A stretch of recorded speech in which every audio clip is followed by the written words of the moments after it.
To Rochester and streaming online and in the Odyssey app at The Fan Rochester, the sports leader, 95.7 FM and AM 950, The Fan Rochester, an Odyssey sports station.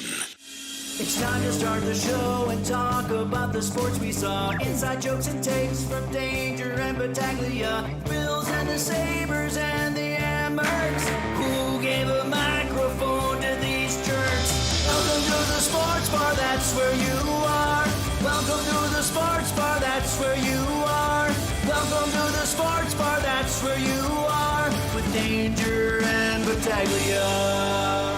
Good afternoon to you as we welcome you on into Rochester's only local sports talk show. You found the sports bar. It's Danger and Battaglia. Glad you're with us on the Sports Leader at 95.7 FM, AM 950 here locally. We're on the free-to-download Odyssey app. You can stream us there. You can get us on your smart device when you ask it to play 95.7 The Fan. We've even got the video stream rolling for you at The Fan Rochester on Twitch and our YouTube channel, The Fan Rochester. Like and subscribe while you're there. I'm Danger. That's Battaglia. Go ahead, buddy. Go ahead. You take your victory lap on this one. What did I do? What did I say? I mean, I think all I did was completely unplug from the world of sports for a week, come back to hear that Matt Stafford is being shopped around and saying, Matt Stafford's not going anywhere. What are the Rams going to do if they move on from Matt Stafford? He's not leaving. There was a small moment this week where I'm like, could he really leave? And then I'm like, he's not going anywhere. I don't care if he's skiing with Tom Brady. The story here, like what's next, people are like, oh my gosh, Rodgers to the Giants, and we can explore that. But isn't the story Darnold? I thought Darnold was supposed to be the guy. He's always been the first domino. Yeah. So what now? I'm not believing for a second it's Aaron Rodgers, but I'm going to give you credit in this sense because it's not too often you tell someone, hey, you don't believe us, what your market value is, go out there and find us and then come back to us. And eventually there was no other play if Matt Stafford wanted to get paid than to go back to the Rams. Sure. And I think there's other factors in play in terms of the life that we don't see of a football player, their personal life. Oh, Kelly Stafford has got to be one of the most – there's nothing wrong with that. She's a very front-facing woman. You know, she's the boss of that house. Clearly, she makes that be known. And if she wants to be in L.A., then I think that would probably sway the decision there. Their kids might be in school. Like, there's just a bunch of elements in play where it's like, yeah, you want to keep playing football, that's one thing. But if you want to keep moving us around, that's a whole nother thing. We finally have a foothold. We have some stability here. Why would we risk that for what? For a little bit more money? Well, how about this as a theory? McVay and management knew, okay, that ultimately it would be tough for him to say, yeah, I want to leave. Let's make this deal happen for the Giants or whatever. Like this was almost a negotiating chip, if you will. Well, it's interesting to me that they didn't disclose the terms of the agreement. At least I haven't seen them. You haven't seen them, right? They haven't disclosed this new deal with the Rams. And when you hear reports from the negotiations or the talks between the Raiders and Stafford or the Giants and Stafford, that was somewhere in the neighborhood of 90 to 100 million for 2 years. I mean, he wants to make 50 million a year as a starting quarterback. I would say that any team that's going to pay Matt Stafford 50 million a year doesn't understand that you're paying somebody for what they can give you, not for what they've given, right? Like, Matt Stafford's a Hall of Fame quarterback, and he's probably still got a couple of years, maybe a year or two left of good play in him, but he's not a $50 million a year quarterback, in my opinion, even for a team that's desperate like the Giants or the Raiders. My guess is he's making nowhere near $50 million sticking around in LA, and that's why you're not hearing of what the reports of what the terms of this deal are. Of course not. They don't want to tell the agent. Usually when you hear that, it's from the agent. The agent isn't going to return anybody's calls on this. He was disclosing the numbers. Eventually it'll come out. He was set to make a base of $23 million this upcoming season. He had no money guaranteed. And I said earlier this week that this for any player in the NFL, if you don't have that guarantee, it's all about the guaranteed money. That's all you want. You want those guarantees. And he didn't have any, so I guess is my what I'm curious about is less about what he's making annually, what the guarantee was to get him to stay in LA for another year, maybe two, And you forget that this is a team that pushed Philadelphia. I mean, like, they were in that divisional round game against the Eagles. They're a good team. They were a good team last year. They've got a young defense that kind of flies around, and they could have actually had a better seed. That was kind of weird about that. Like, the Rams actually kind of forfeited a seed by resting guys, but McVay found that to be beneficial, and it proved okay, seeing that they thumped the Vikings in a game that was on a neutral field. So for the Rams next year, are they – it all comes back to if you can keep that quarterback upright, of course. Then you have this other story, which we can get to. Got a lot coming up on the show here today. Andy Young Spectrum coming up in the 4 o'clock hour. Danger is the Combine continuing. We'll also talk to Andrew Mossbrooks coming up at 3:25. Aaron Rodgers, are we buying these reports from Adam Schefter and Diana Rossini and everyone else that the Giants, now that they are kind of on the outs with Stafford going back to L.A., that they've turned their attention to the 41-year-old quarterback? Or is this actually just kind of, we need to put this out there to drive the price down a little bit on Sam Darnold? If you're Joe Shane and Brian Daboll, what's your best course of action at quarterback? And I'm asking this knowing they know where they're at, right? They know if we don't do it this year, we're both out. In fact, I can't believe that they actually are still here this year. Like, I thought for sure after the season they had last year, after everything that happened last offseason, after Saquon leaves the Giants, goes to a division rival, wins a Super Bowl, when the owner says, I don't want to see him go to Philadelphia, they're still employed. But they're dead men walking. Unless they get a good season this season. So what's their best course of action at quarterback?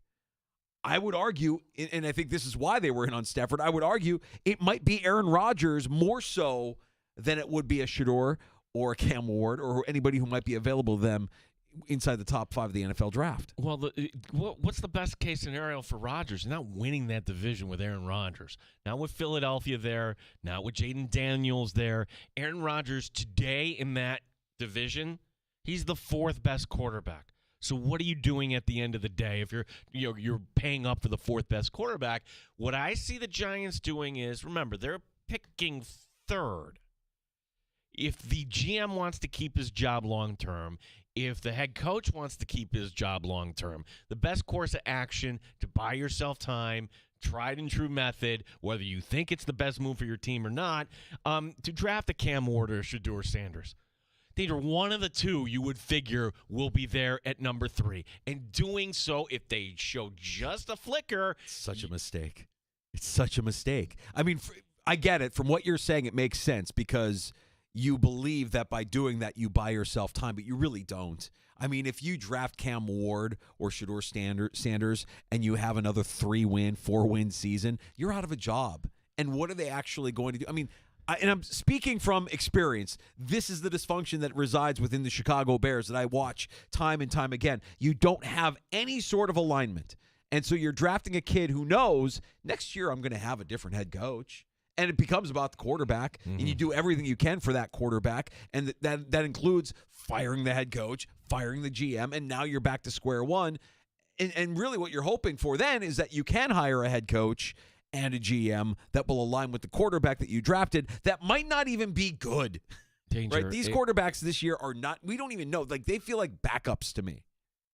Yes, that's 100% true. But what was Brian Daboll's calling card when he got hired by the New York Giants? Oh, look what he did with Josh Allen. Correct. How much of that is Brian Daboll and how much of that is Josh Allen? How much of that is Jordan Palmer? I would put more than Daboll. But Daboll used that to get the job. So Daboll can always fall back on Daniel Jones was not my guy. Never was. So now he gets to pick his guy, and it would be a mistake, I would think, obviously, if you draft a quarterback and then you're going to blow it up after another year. But that's why I think if all things are kind of equal, do we want to marry ourselves to the 41-year-old quarterback who could get hurt and has some views, and we might be dragged into some conversations we don't want to be dragged into? Or do we want the young stud who, by the time the summer comes around and in shorts, will get everyone excited about New York Giants football? Danger, it's clear to me that they're going to draft a quarterback. Who gives you the best chance to win in 2025? Well, it's not Cam Ward, and it's not Shedeur Sanders. That's right. That's why you go with Aaron Rodgers. But this is the patient ownership. Are they patient? If you're they basically said before the season, before the offseason got underway, that this is it. We expect to win now. We don't have patience anymore for Shane and Daboll. This is it. This is their season. They have to make it happen this season, or they're gone. In fact, I would say Daboll would be, right now, I would put him as the number one guy on top of a list of head coaches who could potentially be fired in season in 2025. Daboll is number one on that list. Daboll is, anything short of a record above 500. Notice I didn't say playoffs. I'm thinking you've got to take that step back there if you're the Giants. We did have that report, and again, I think Benjamin Albright out of Denver, he's credible, reporting on this trade in the draft that is gigantic and could have titanic proportions. Okay, it would make sense though if you're Tennessee and Albright is in mid-season form here in the preseason. Nice work, titanic proportions. Get out of here. All right. Well, what trade is he talking about? What could possibly happen here? What are we saying? Somebody going into the top 5 to take a Sanders or to take a Cam Ward? I'm not confident that either of those guys are the kind of quarterbacks that are going to alter the trajectory of your franchise. Good luck, but I don't know. I don't think so. But when you get Aaron Rodgers, really, they're going to bring in Devontae Adams and Alan Lazard and David Bacteria. David Bacteria? Who's he? The Giants' offensive line wasn't good last year. Does David Bacteria, is he even still playing in the NFL? I'm sure Rodgers is going to want to get Bacteria involved, but you know what? Bacteria is a guy who has been ravaged the last couple of years by injuries. I like how you hear his dentures kind of slipping in there, too. Ravaged. Well, that's spicy. Stafford staying with the Rams feels like sort of a domino, but to me, it's always been Darnold. Darnold is the first domino. When Darnold goes, then you'll start to see, where does Russell Wilson go? Where does Aaron Rodgers go? Where does Justin Fields end up? Who's competing with Anthony Richardson in Indianapolis? All of that. Does Darnold end up in Pittsburgh? I don't think so. Feels too rich for their blood. It just feels like Darnold's going to get. I think Darnold's going to get 50. I think he gets $50 million per. From? That's the question. And when we find out if it's the Raiders or whoever it is, then the other dominoes start to fall, because right now he's the price. And we haven't heard anything about the Vikings and Darnold. Well, that's the wild card. What if they franchise him? Yeah, let's tag him. Now, it's not like the NBA where you can tag and trade and then force, wouldn't that be kind of cool? Once you tag them, all right, then you're playing that 1 year under that, and or you're getting the long-term deal and you have that window to negotiate it. Actually, I think it would actually be kind of smart for the Vikings to kind of do that. You think McCarthy is the guy, but why not buy the insurance there? Sure. At the position that's so difficult to find. Sure, absolutely. You saw what he could do last season in the regular season. Postseason was a different story. Down the stretch, Sam Darnold kind of fell apart a little bit. Not really sure what led to that. But I think you saw enough. I don't know that J.J. McCarthy gets you 14 wins in his first season as a starter. Sam Darnold just did it. If J.J. McCarthy come next summer, wow, this guy really is the guy. Look at him tear this up. And then you get into the regular season. There's nothing to say that you can't trade Sam Darnold at that point. It'll be a huge cap hit against Minnesota. But, heck, Sam Bradford once went for a first-round pick. That's, to me, that's a big piece of capital you don't want to let walk out the door if you're the Vikings. Yeah.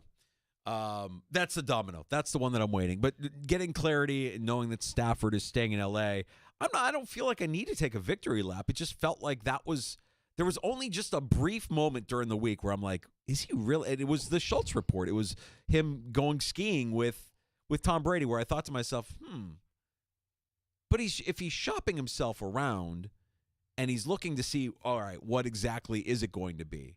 Let's say it was, 35 to 40 million that was being offered by either the Giants or the Raiders. Well, if the Rams are offering you 30 to 35, you're probably taking that, especially with the guarantees that he's looking for. You're probably taking that because it's not worth uprooting your family again for a year or two. While we credit you on that, I want to credit me. Oh, Gene, go ahead. Pat yourself on the back. Don't strain yourself.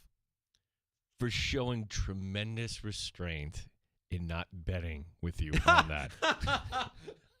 I don't know that I even offered a bet. I am not going down to the corner liquor store and buying you a box on that. I didn't know that I offered a bet on that one, You Gino. You didn't, but you were so steadfast, and I I don't thought want- you were reading that wrong, and I didn't open my mouth on that. I didn't want to upset the executive producer by throwing it. And I feel like the last few times I've said, you want a box wine bet? You've kind of said, no, I'm not allowed.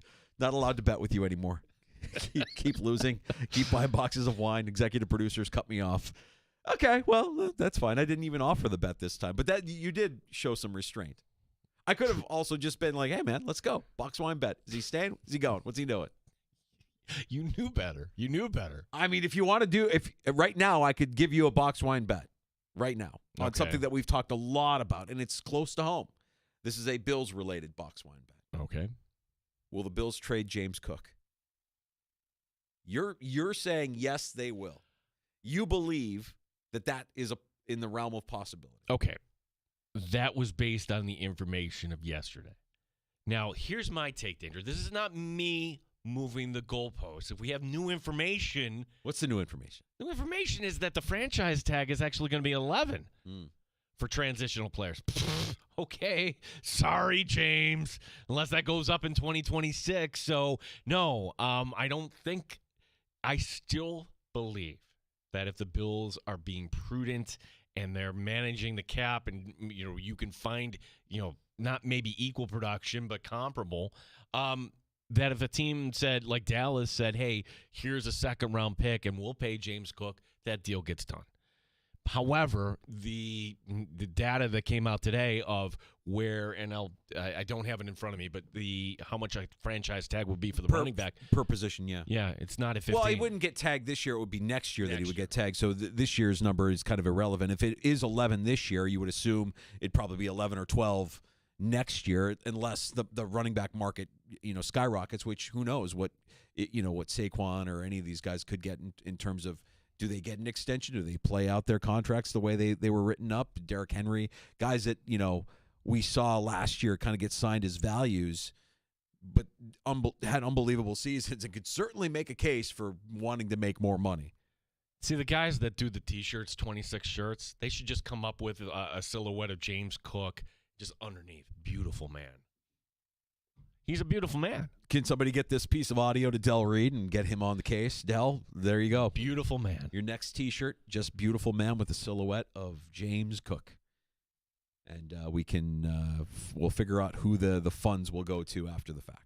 Before that Stafford news came across, I thought this would have been our lead story today. Sure. Yeah. That this was, wow.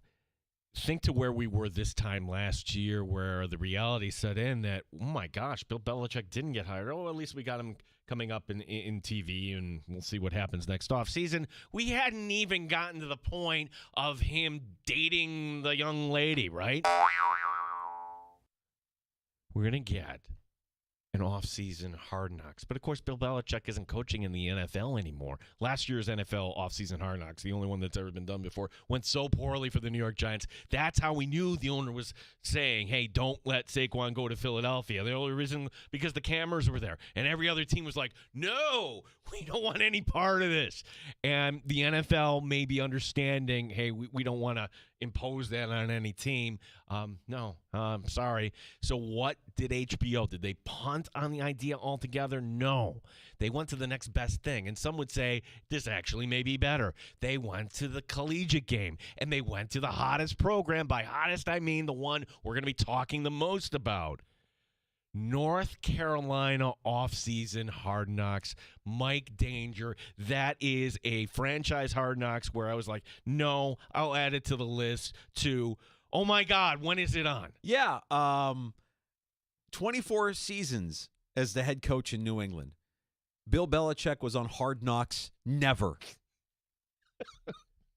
And now, I think the NFL, I mean, it wasn't that the NFL said we don't want to impose on teams. The NFL will gladly impose on teams, but there were no takers. There's nobody in the NFL that wants to look as stupid as the Giants looked last offseason. Well, that's where when you get to the rules of who's going to be on the actual Hard Knocks in August, and it's become so I don't even pay attention to that anymore. They can do that. They could say, sorry, so-and-so, you're going to actually have to deal with this this season. Atlanta, let's just say. They didn't make the postseason. Same head coach. Maybe we get Atlanta. The Bills have never been on this, by the way. And as you mentioned, the Patriots have never been on this. But back to New England. You don't want to see Bill Belichick sitting down in a recruit's office or Bill Belichick talking NIL. No, it's kind of nice. No, you want to see the girlfriend. I want to see how do I phrase this without offending anybody? I want to see what offensive statement incoming. Don't you want to see, like, her makeup? In other words, like, does this woman have a head on her shoulders? How did she lure this old man into her bed? I guess that's a reason to watch. I give him credit. I give him credit for it's an outside the box thought. It's not an NFL. It's an NFL product, but it's not an NFL program. And if you're Bill Belichick and you were spurned by the NFL, you didn't get a chance this cycle. I mean, it's crazy to think Pete Carroll got hired. Bill Belichick did not. I lumped the two of them together. I know Belichick will go down as a greater head coach than Pete Carroll, but that's kind of why it's shocking to me that Bill Belichick isn't coaching in the NFL, but Pete Carroll is. The bridges that he must have burned along the way are insurmountable for him to be back in the NFL. But for him to say, yeah, I'll do this NFL product. I'll do this show that's an NFL product. And, we'll see. We'll see what exactly this is all about. I'm hesitant on this. I really don't know. I want to say, yes, I'm going to watch it. I'm going to watch it. There's another part of me who's like, I'll add it to the list, and we'll see if there is no list. We'll see if it ever crosses my feed, or if I'll do like I do most of the time with Hard Knocks, which is just show me a highlight of my feed. Give me 30 seconds, and I'll say, oh, there's 30 seconds with his girlfriend. I'm convinced that most of us really don't watch SNL. Like either you got the world has changed. No, man. It's like if you're gonna watch SNL, it has to be like what we saw last Sunday, where it's a special, like it's a once in a lifetime 50th anniversary special. Now I'm gonna watch, but other than that, no. Somebody will get all the highlights for you. They may put it out themselves. Let me see the monologue. Let me see the funniest bit, and let me see a joke or two from the news. Right. So when it comes to Hard Knocks, okay, there's a lot of. But then there's an interesting part or two. Ask yourself, when was the last time you actually sat down to watch something live on TV that wasn't a sporting event? Like, it's that kind of thing, right? Like, you're not sitting down to watch. Every show that you're watching is from a streamer, right? You're watching live sporting events. Live events are what capture the attention. So... yeah, like an award. Yeah, this Sunday's the Oscars. Danger. Right. Like everybody will sit down. I won't. Come on, Hollywood is crawling with foreigners. I will not. So Hollywood is crawling with outsiders and foreigners, and if we kick them all out, you'll have nothing to watch but football and mixed martial arts, which are not the arts. They gave me 3 seconds to say this, so.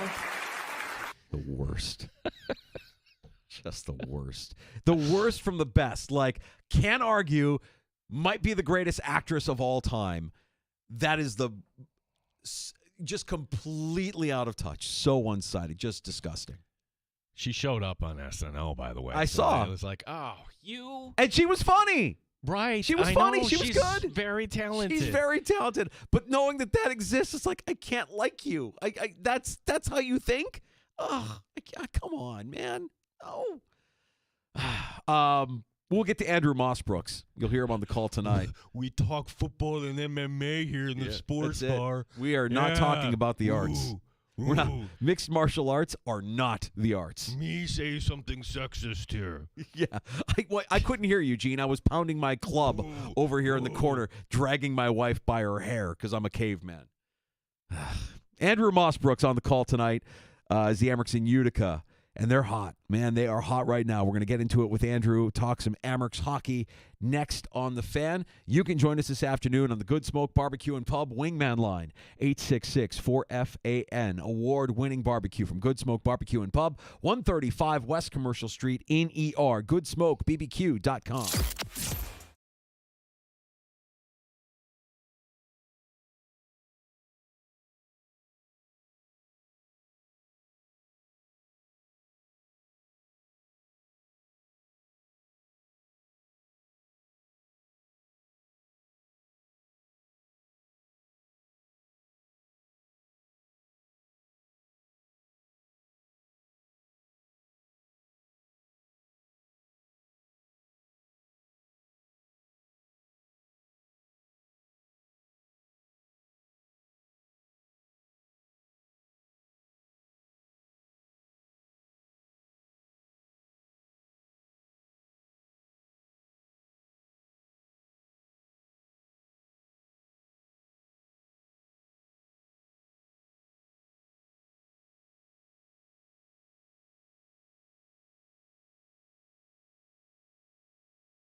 Sports Update.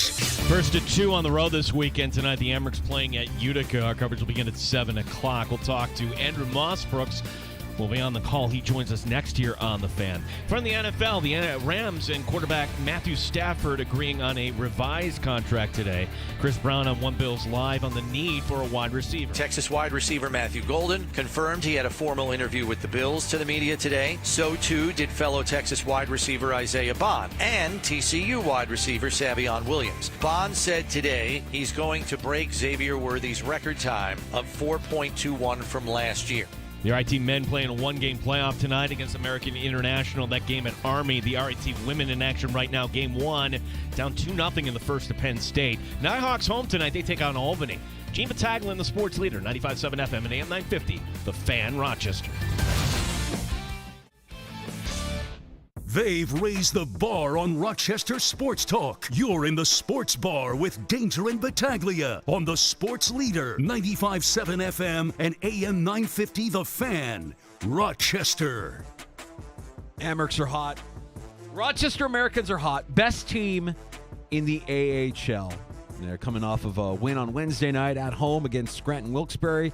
Heading the road and taking on Utica tonight, a game you'll be able to hear on the Fan Rochester. Puck drop just after 7 o'clock. And Andrew Mossbrooks joining us now will be on the call. Andrew, I believe we have you on the team bus, so we don't want to get you in any sort of trouble or ask you anything that might be overheard by somebody there sitting next to you. But it's good to have you on with us. And, man, this feels like a lot of fun, riding this wave of momentum that this team has here as they wrap up the regular season campaign.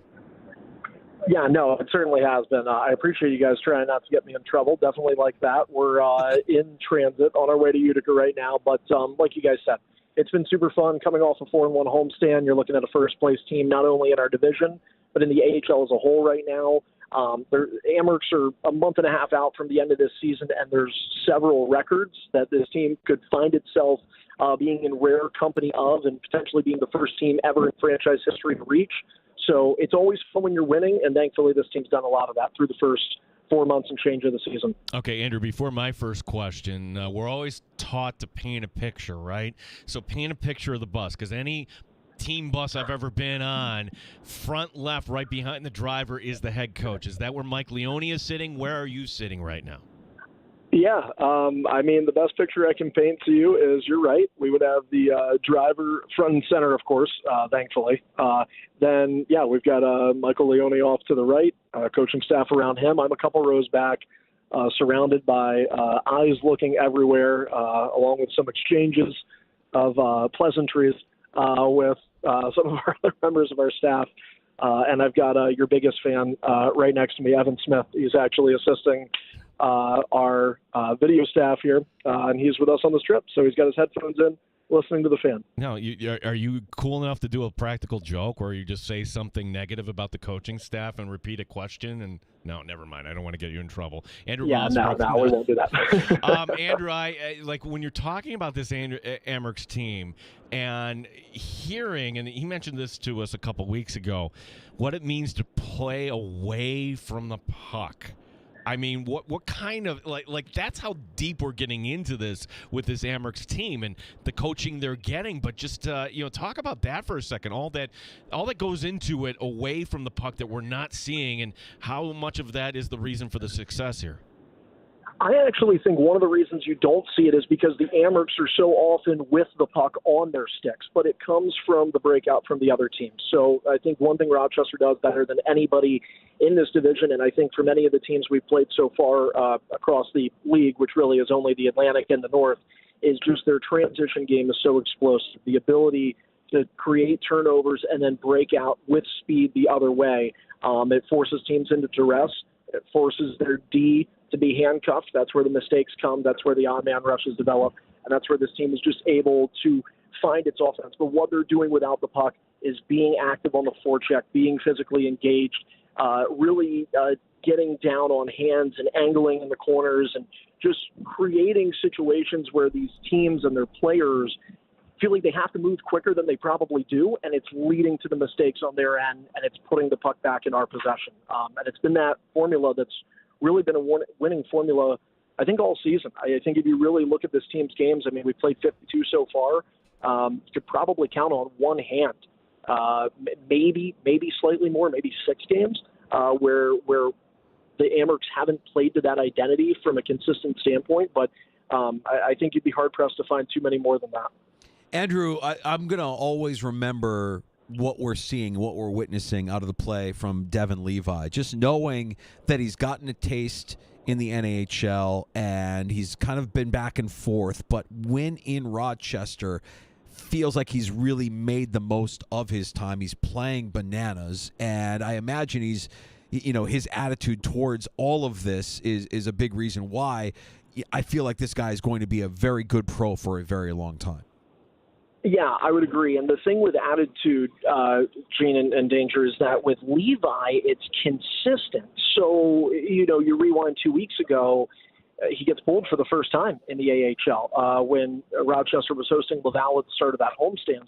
And he responds by going literally over 159 game minutes without giving up a goal again. But the thing is, he talks about this, whether it's one goal that he gives up, whether it's 2, 3, whatever the case may be, he's approaching it consistently. His consistency at 23 years old is rare to see at that age, and certainly in that position. And I think that's one of the things where Levi's been able to build confidence, but he's also built the confidence around his team, the way that they've played in front of him and kind of providing that security and that safety blanket. And I agree with you guys. I mean, you just look at the numbers that he's put up. I mean, he's second in the league in let's actually do it in chronological order. Tied for first in the league in shutouts with 5, second in the league for wins with 19, third in the league in goals against average with a 2.16. And to be doing this, and if you look at the guys that are around him in that category, the Michael DiPietros, the Ken Applebys of the world, these are guys that have been playing pro for a few years longer than he has. So for Levi to be doing this as a sophomore in his pro journey, it's remarkable. The Amherst have literally, you look at all those numbers, they haven't seen a goaltender do this stuff since Ryan Miller was here. Yeah. Amherst in Utica tonight, 7 o'clock. Andrew Mossberg's our guest. He's on the bus heading to Central New York as we are going to be talking about this weekend here, Andrew. But first stop, Utica. This stat is actually, it's amazing. Last 16 games for the Amherst in Utica, the Amherst have gotten 2 points, 15 of the 16 games. Just my question, what happened the one game that they didn't? Yeah, that was, that one game would have been exactly 475 days ago. I looked that up this morning. But yeah, that was a bad one last season in November in Utica. But yeah, I mean, this has been, this has been Rochester's home away from home for quite some time. I mean, if you go back to even last season, you include the 2-season series so far from 23 onward, Rochester's 17-4-1. In the last 22 meetings in this building, so or actually overall against the Comets. So the thing with those numbers, though, and I imagine I'd echo sentiments from the coaching staff, is that every game is a different game, and the past is the past, right? And the last time that the Amherst were here was 2 weeks ago, and they were 3 minutes away from losing had it not been Freestock Roseanne scoring with the goaltender pool. Then obviously that set up Noah Oslin to win it for us in overtime. But this Utica team still finds ways. I mean, statistically speaking, not just against us, but everybody, on paper, they're not a good team. But they've got some veterans. They have some firepower. They've got a guy in the name of Brian Hallinan who's scored 5 goals against Rochester. He's got 19 on the season. Isaac Poulter in goal, who's going to start for them tonight. He's been really solid for them. When he's here and not with the New Jersey Devils, he's one of their budding prospects in goal too. It's the numbers are fun to look at, and obviously from a media and broadcast standpoint, we're going to talk about them. But I don't think too much of that is going to be said in the locker room before the game. Andrew, tomorrow night it's a trip to see Syracuse, and I'm just curious as to how Syracuse's campaign has gone so far this year, just having that kind of fresh wound still from last postseason being eliminated by the Crunch. Yeah, you know what? They're really up and down, to tell you the truth. I think a huge part of Syracuse struggles have been just the injury bug. If you look at their man games lost, it's over 200 this season. They've had some big names that have been out of their lineup. And they're kind of this bubble team now. So really, I mean, it's them and Belleville around that 5th seed. And the thing with the Senators is they've got 3 games in hand on the crunch. So Syracuse is going to have their hands full tonight. They're going to play Wilkes-Barre-Scranton. Amherst know all about that team, having beat them Wednesday, but not without a fight. The Pens are a pretty good team out of the Atlantic.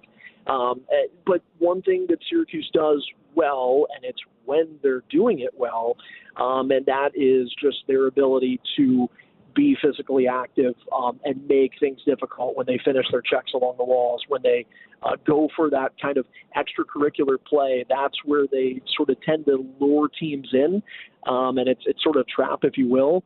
That's when they're playing to their strengths. But they're a very different team than they were a year ago. A couple of their guys are up in Tampa. They lost big names like Phil Myers and Barre Boulet in the offseason. So they're different from the team the Amherst played a year ago. I think that's one of the reasons Rochester's had some success, because as different as they are, so too are the Amherst. I know there's a lot of returnees, but the infusion of other members of the youth movement with this roster in Rochester, along with the coaching change, I mean, there's just been so many different elements that have made the Amherst, I think, the true chameleon of the AHL this year, because they can win in so many different ways and fashions. Assuming it's Levi back tonight, I know Felix Sandstrom is not going to be available, but can you confirm he's actually back with the team, Andrew?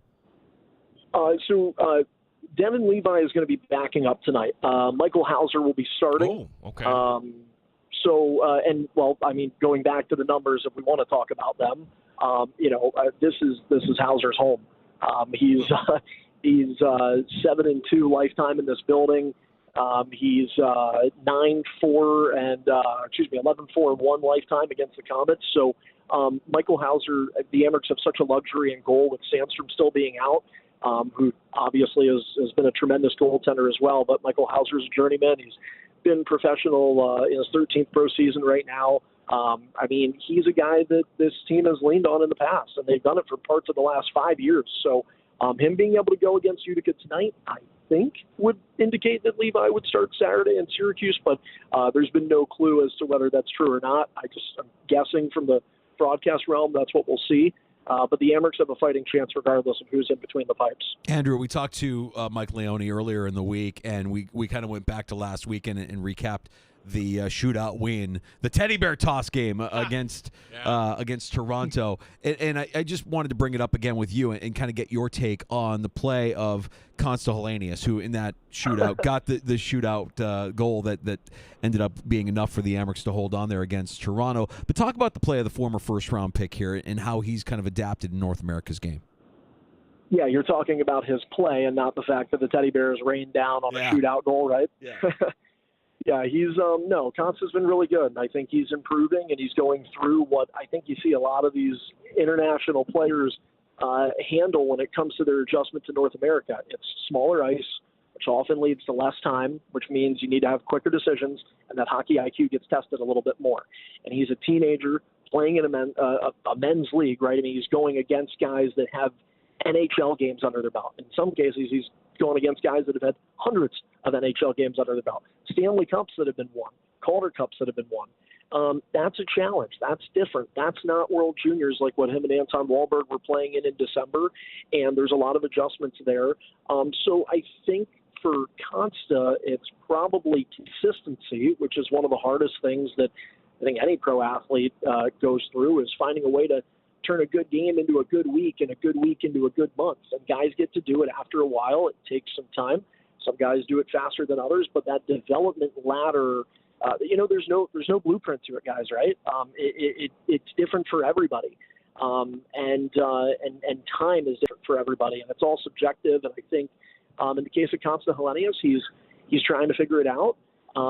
He's fortunate that he's with a winning team, and I think a locker room of guys that want to help get everybody to be pulling on the same rope. I think he's getting a lot of guidance in that dressing room from some of these players. And, at the end of the day, you'd like to see it now, but if this Amherst team is what we're seeing right now and what we've seen all season, then guys like him are going to come into play come April, come May, maybe even June in the playoffs when you need everybody. And so he's working at being one of those guys. Andrew, I'm assuming you guys are staying out there. It's only 2 hours back and forth to Utica to Rochester, but kind of the plan there. Are you going to Syracuse tomorrow night? Are you staying out in Central New York? We'll stay out here. We'll take the bus here to Utica. Following that, we'll take the bus over to Syracuse, spend the night there, and get ready for the crunch tomorrow. Sounds good. Andrew Mossbrooks will be on the call tonight, 7 o'clock here on the Fan Rochester. Andrew, have a good call tonight, and good luck to the team getting 4 points. Hey, thank you guys both. Appreciate it. You got it. There is Andrew Mossbrooks. You can hear him tonight on the call. We'll have your action, your Amerks hockey action for you, your proud home of Rochester Americans hockey, the Fan Rochester puck drop, just after 7 o'clock tonight. They are so good. They lead the American Hockey League in goals. They're second in the power play. They have the best young goaltender in the game playing in the American Hockey League. Set me up for disappointment, man. Right, that's what I'm saying. It's like, oh my gosh, like if this team doesn't at least go to where Seth Apper got them 2 years ago, being the conference final. Yeah. Like anything less than getting out of this division. But Gene, it's a tough division. You have I know. I understand that. And I credit the team for doing what they've done. But now the expectation danger. Yeah, like when you hear Andrew Mossbrooks talk about other players with Calder Cups, I want one of those. Mm-hmm. Well, what they've done this season is unlike something we've seen in quite some time. We've seen good regular seasons, not like this. They won the division 2 years ago. That year they got but that was on the last day. Danger. They won like the last this. day. I mean, they are atop the AHL. They're playing world-class hockey, and we'll see if they can continue to stay hot this weekend. It's Utica tonight. It's Syracuse tomorrow night, and we'll have both of those games for you here on the Fan Rochester. We're going to come back with more next. Speaking of hockey, the NHL trade deadline is a week from today. I have something to say about it. Oh, who cares? I was going to say, when is it? I like if you quiz me when that was. A week from today, at 3 o'clock. Oh, who cares? We'll do a power ranking of trade deadlines, the league's trade deadlines. Okay. What do you watch tomorrow? Are you watching Combine? Are you watching NBA? Whatever they're serving up. I'm going to offer you something different. And when you do watch this, let's see if you agree with me.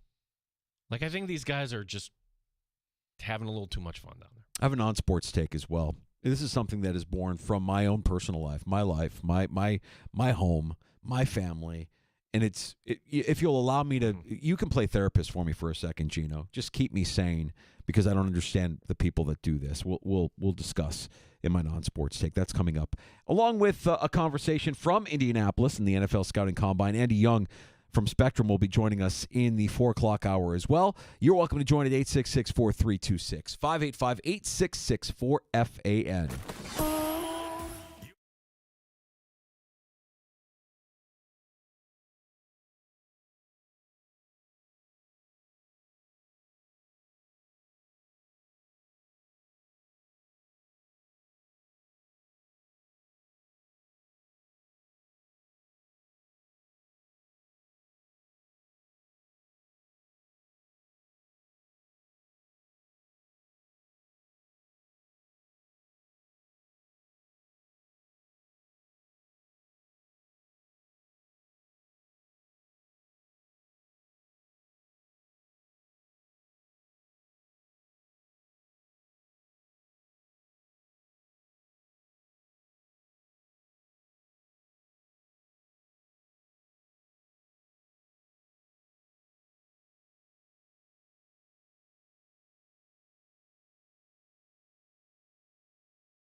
The Fan. 95.7 The Fan. For as much as we talk about the Amherst doing what they're doing in the AHL, I feel like the NHL has completely lost any momentum that they gained from the Four Nations tournament. I mean, this week has been quiet, right? There's really nothing going on. Well, you had Ovechkin, and I guess that if you're down there, you're excited about it. But even that doesn't feel like it's getting a lot of run or a lot of pub. Like there's not enough going on around where I just think to myself, oh, that's something I have to keep tabs on. Next up for the league on the calendar is the trade deadline. That's a week from today at 3 o'clock. And trade deadline day is still an area where I think the NBA absolutely rules. And you don't have to look very far, right? Like this year, seeing Luka go from Dallas to LA, you're like, holy crap. Nobody predicted that. It's that kind of wild swing that I think makes a trade deadline interesting. Well, if you had to put all the other sports into it too, and again, that wasn't on the deadline day itself. That happened. We woke up, some of us, or you saw it at night, and like, whoa, what is this? Baseball has that alert because we know there's always the big name pitcher and who might get him if it's Verlander. Baseball will always give you that, but let's be honest, that's kind of when we're starting to get excited about football season. So it doesn't have the allure that maybe the NBA trade. The NFL has gotten interesting. It's getting better. Yeah. It's getting better. I'll admit it's getting better. I don't think it's quite where baseball is. It certainly isn't where the NBA is. Now, what about the NHL? The NHL trade deadline. It is a quiet fart, Gene. Maybe a little bit more quiet than that. Ask yourself just what kind of a move would have to happen for anybody to say, wow, now that's a trade in the NHL. In fact, when was the last time a trade in the NHL made you Gretzky, right? I mean, like, can you think of a trade where it's like, oh, my God, that was seismic? Gretzky, that happened in the summer. Right. Gretzky was like, when I was a kid, I remember Doug Emblich breaking the news to me because before he was in news, he was actually the sports director. Yeah. I'm like, no, that can't be right. You're kidding.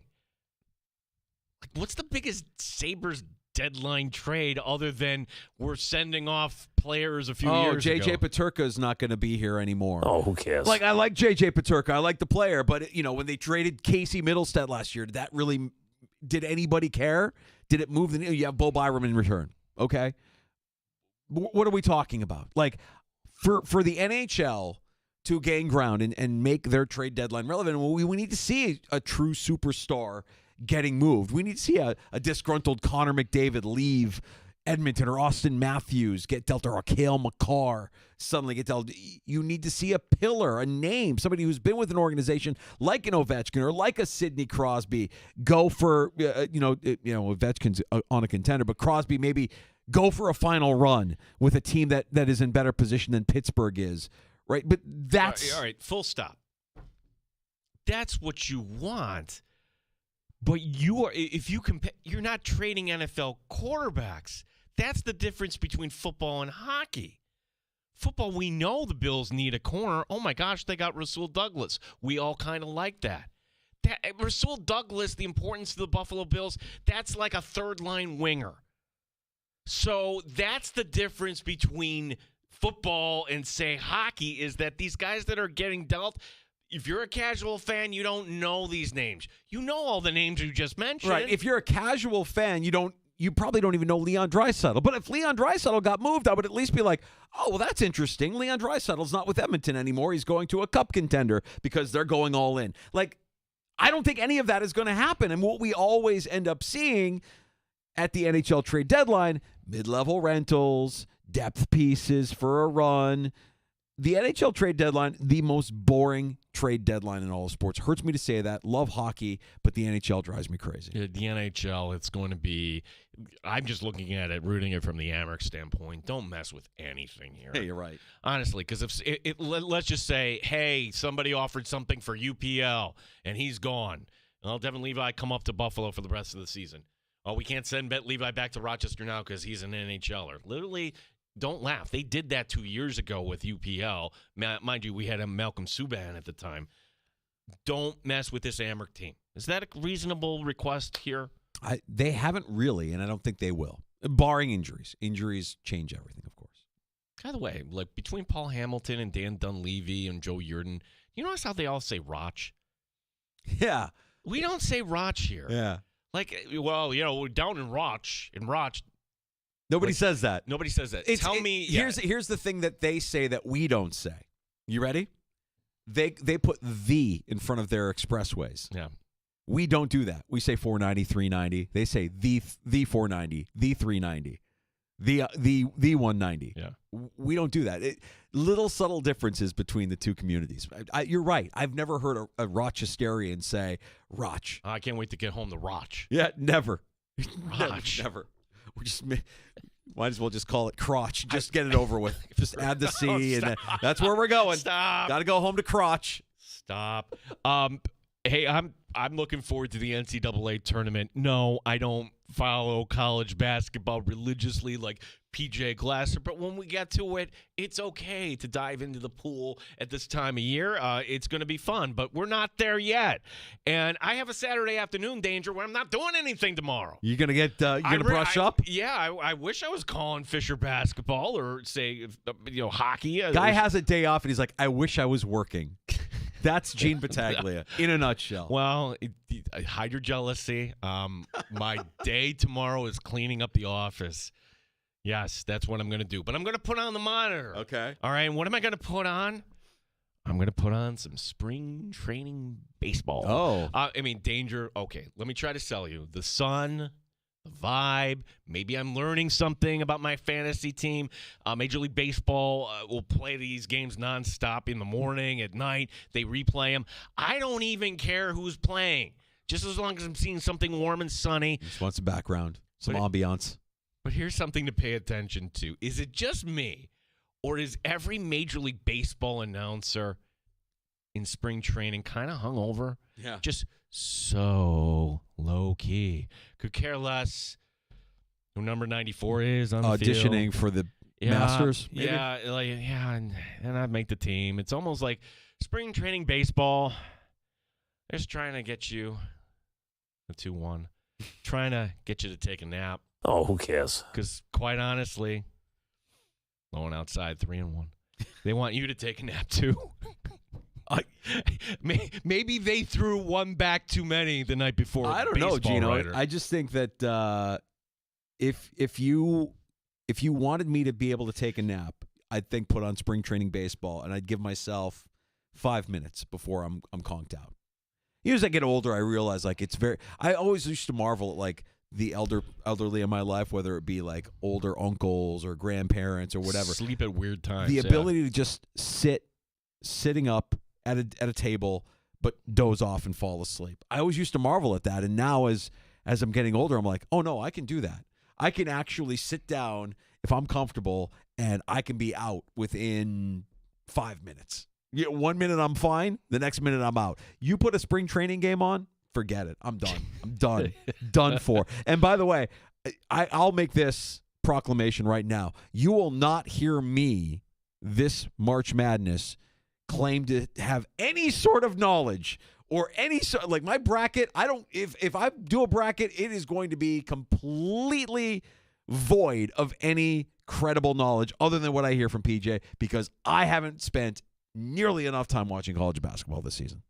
None. I'm not going to claim to be an expert. I will not claim to be an expert. Now, this is something that happens in my life.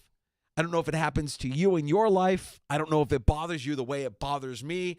Here's a little non-sports take for you today in the Sports Ball. From Uncle Mike Danger. Go ahead.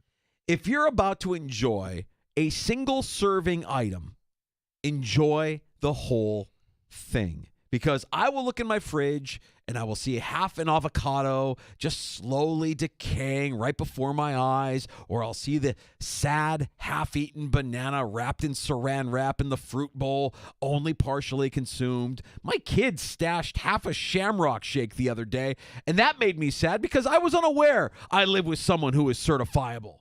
The most chaotic, the person who wants a piece of chewing gum, but we'll split it in half because, I don't know, I guess the whole piece of chewing gum is just too rowdy for some. This is not an anti-leftover take. Hear me out. Mm-hmm. pizza, sub trays. I'm not a psycho that demands everyone clean their plate all the time. That was my mother. But if you're indulging in a single serving food, commit to the cause. Finish your banana. Finish your avocado. No half-eaten single serving items. You were dad of the Clean Play Club, weren't you? Eat that. This is kind of the modern version of that. Now your girls are, I'm full. I can't eat that. No, I'm full. It's just, if you're going to get a banana, eat a banana. Oh, I got only half. You can only eat half a banana? A full banana is just too much for you to handle? I don't understand that. Is that the difference between men and women? I am in a house with 3 women. No, my son will do the half shake thing. He'll be out and I'll wake up in the morning like, what is this? You couldn't finish that? Yeah. Like, come to Papa. Yeah, I I'll hate finish waste. this. Yeah. Waste drives me crazy. And I see a Shamrock Shake half drunk in the fridge, and I'm like, that's going in the trash. There's no way you're going to look at that the next day and be like, oh, yeah, that looks delicious. Let me go back to the Shamrock Shake that I stashed. I hate waste. Commit to the single serve. Commit to the single serving item, whether it be a piece of fruit or a milkshake or dessert, whatever it is. Commit. And if you can't, then you probably shouldn't be having it anyways. There you go. I feel better now. Am I alone on that? Am I the only one that's crazy that when I see a half an avocado, I'm like, what are we doing? Can we just go with the full avocado? Can we just eat the full avocado? I'm alone on this one? I think they're being responsible, Danger. The worst thing would be to throw it out. It's going to get thrown out anyways. I'm looking at it. I'm like, it's literally rotting right before my eyes. It is there and turning brown right before my eyes. I could do a time lapse. And how long does it take for an avocado to go? Maybe like 6 hours, 8 hours. We even do the lemon juice to try and keep it fresh. Now we're talking about expensive stuff there. That's can't. It drives me crazy. Thanks for hearing me out. Commit to the single serve item. No more waste. We got to take a break. Andy Young is in Indianapolis for the NFL Scouting Combine. Andy Young of Spectrum is going to join us here in the 4 o'clock hour. We never had him on the show. Yeah, his inaugural visit into the sports bar. I'll be excited to hear from him. Talk a little Buffalo Bills, talk a little Indianapolis and the NFL Scouting Combine with Andy joining us in about 20 minutes or so on The Fan.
BF Rochester. The sports leader. 95.7 FM and AM 950. The Fan.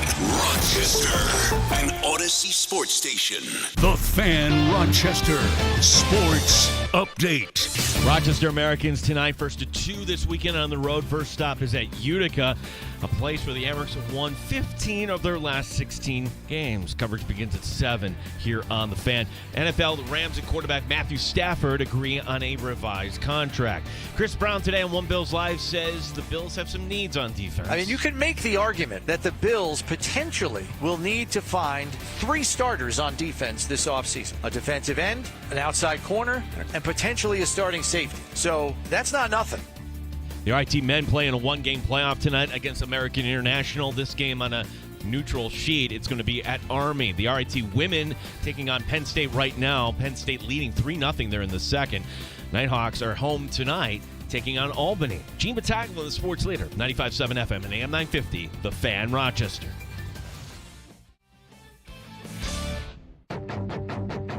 The Sports Bar with Danger and Battaglia. I would say the Combine is one of the more accessible events of the NFL schedule in terms of media availability and content that you're able to get out of this each year. Wide receivers were up at the podium this morning, and it's not a primary positional need, but you know that they want to do something at that position. Mike Danger. It's the NFL Scouting Combine, and for guys like Gene and I who have never made it to the NFL Scouting Combine, paint a picture for us. What is this like covering the NFL Scouting Combine, and how much access do you actually get? Gene Battaglia. Rank them 1, 2, and 3. The needs for the Buffalo Bills entering this draft are, but gosh, wouldn't it be nice, though, if you could fill those needs and not have to worry about that? Can the Bills fill all those needs in free agency? I'm not so sure. We appreciate you checking out the Sports Bar with Danger and Mr. Krabby Ass. 95.7 FM and AM 950 The Fan.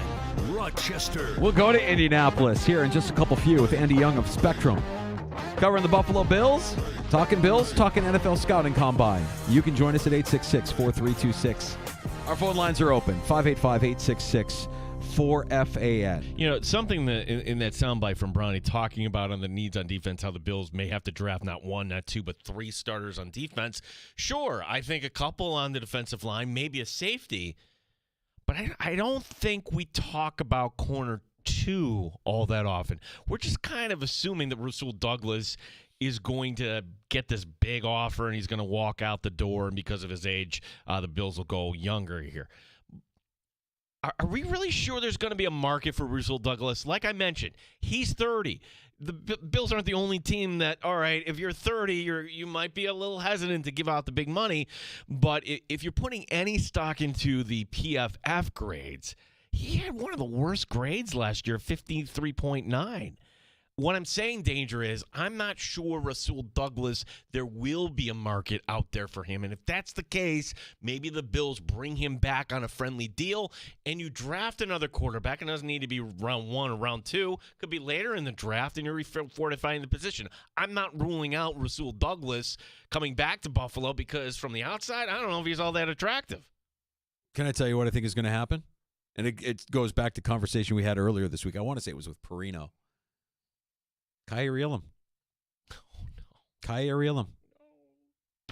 I'm telling you that because of the investment that they have made in this player, a first-round draft pick, I have a feeling that by the time we get to St. John Fisher, by the time we get to Buffalo Bills training camp, we are going to hear a steady drumbeat of how good Kyrie Elam looks this offseason. Kyrie Elam, who couldn't get on the field for many games last season, I think is probably the guy that if Douglas is gone, and I think Douglas is gone, then don't rule out Kyrie Elam getting that spot.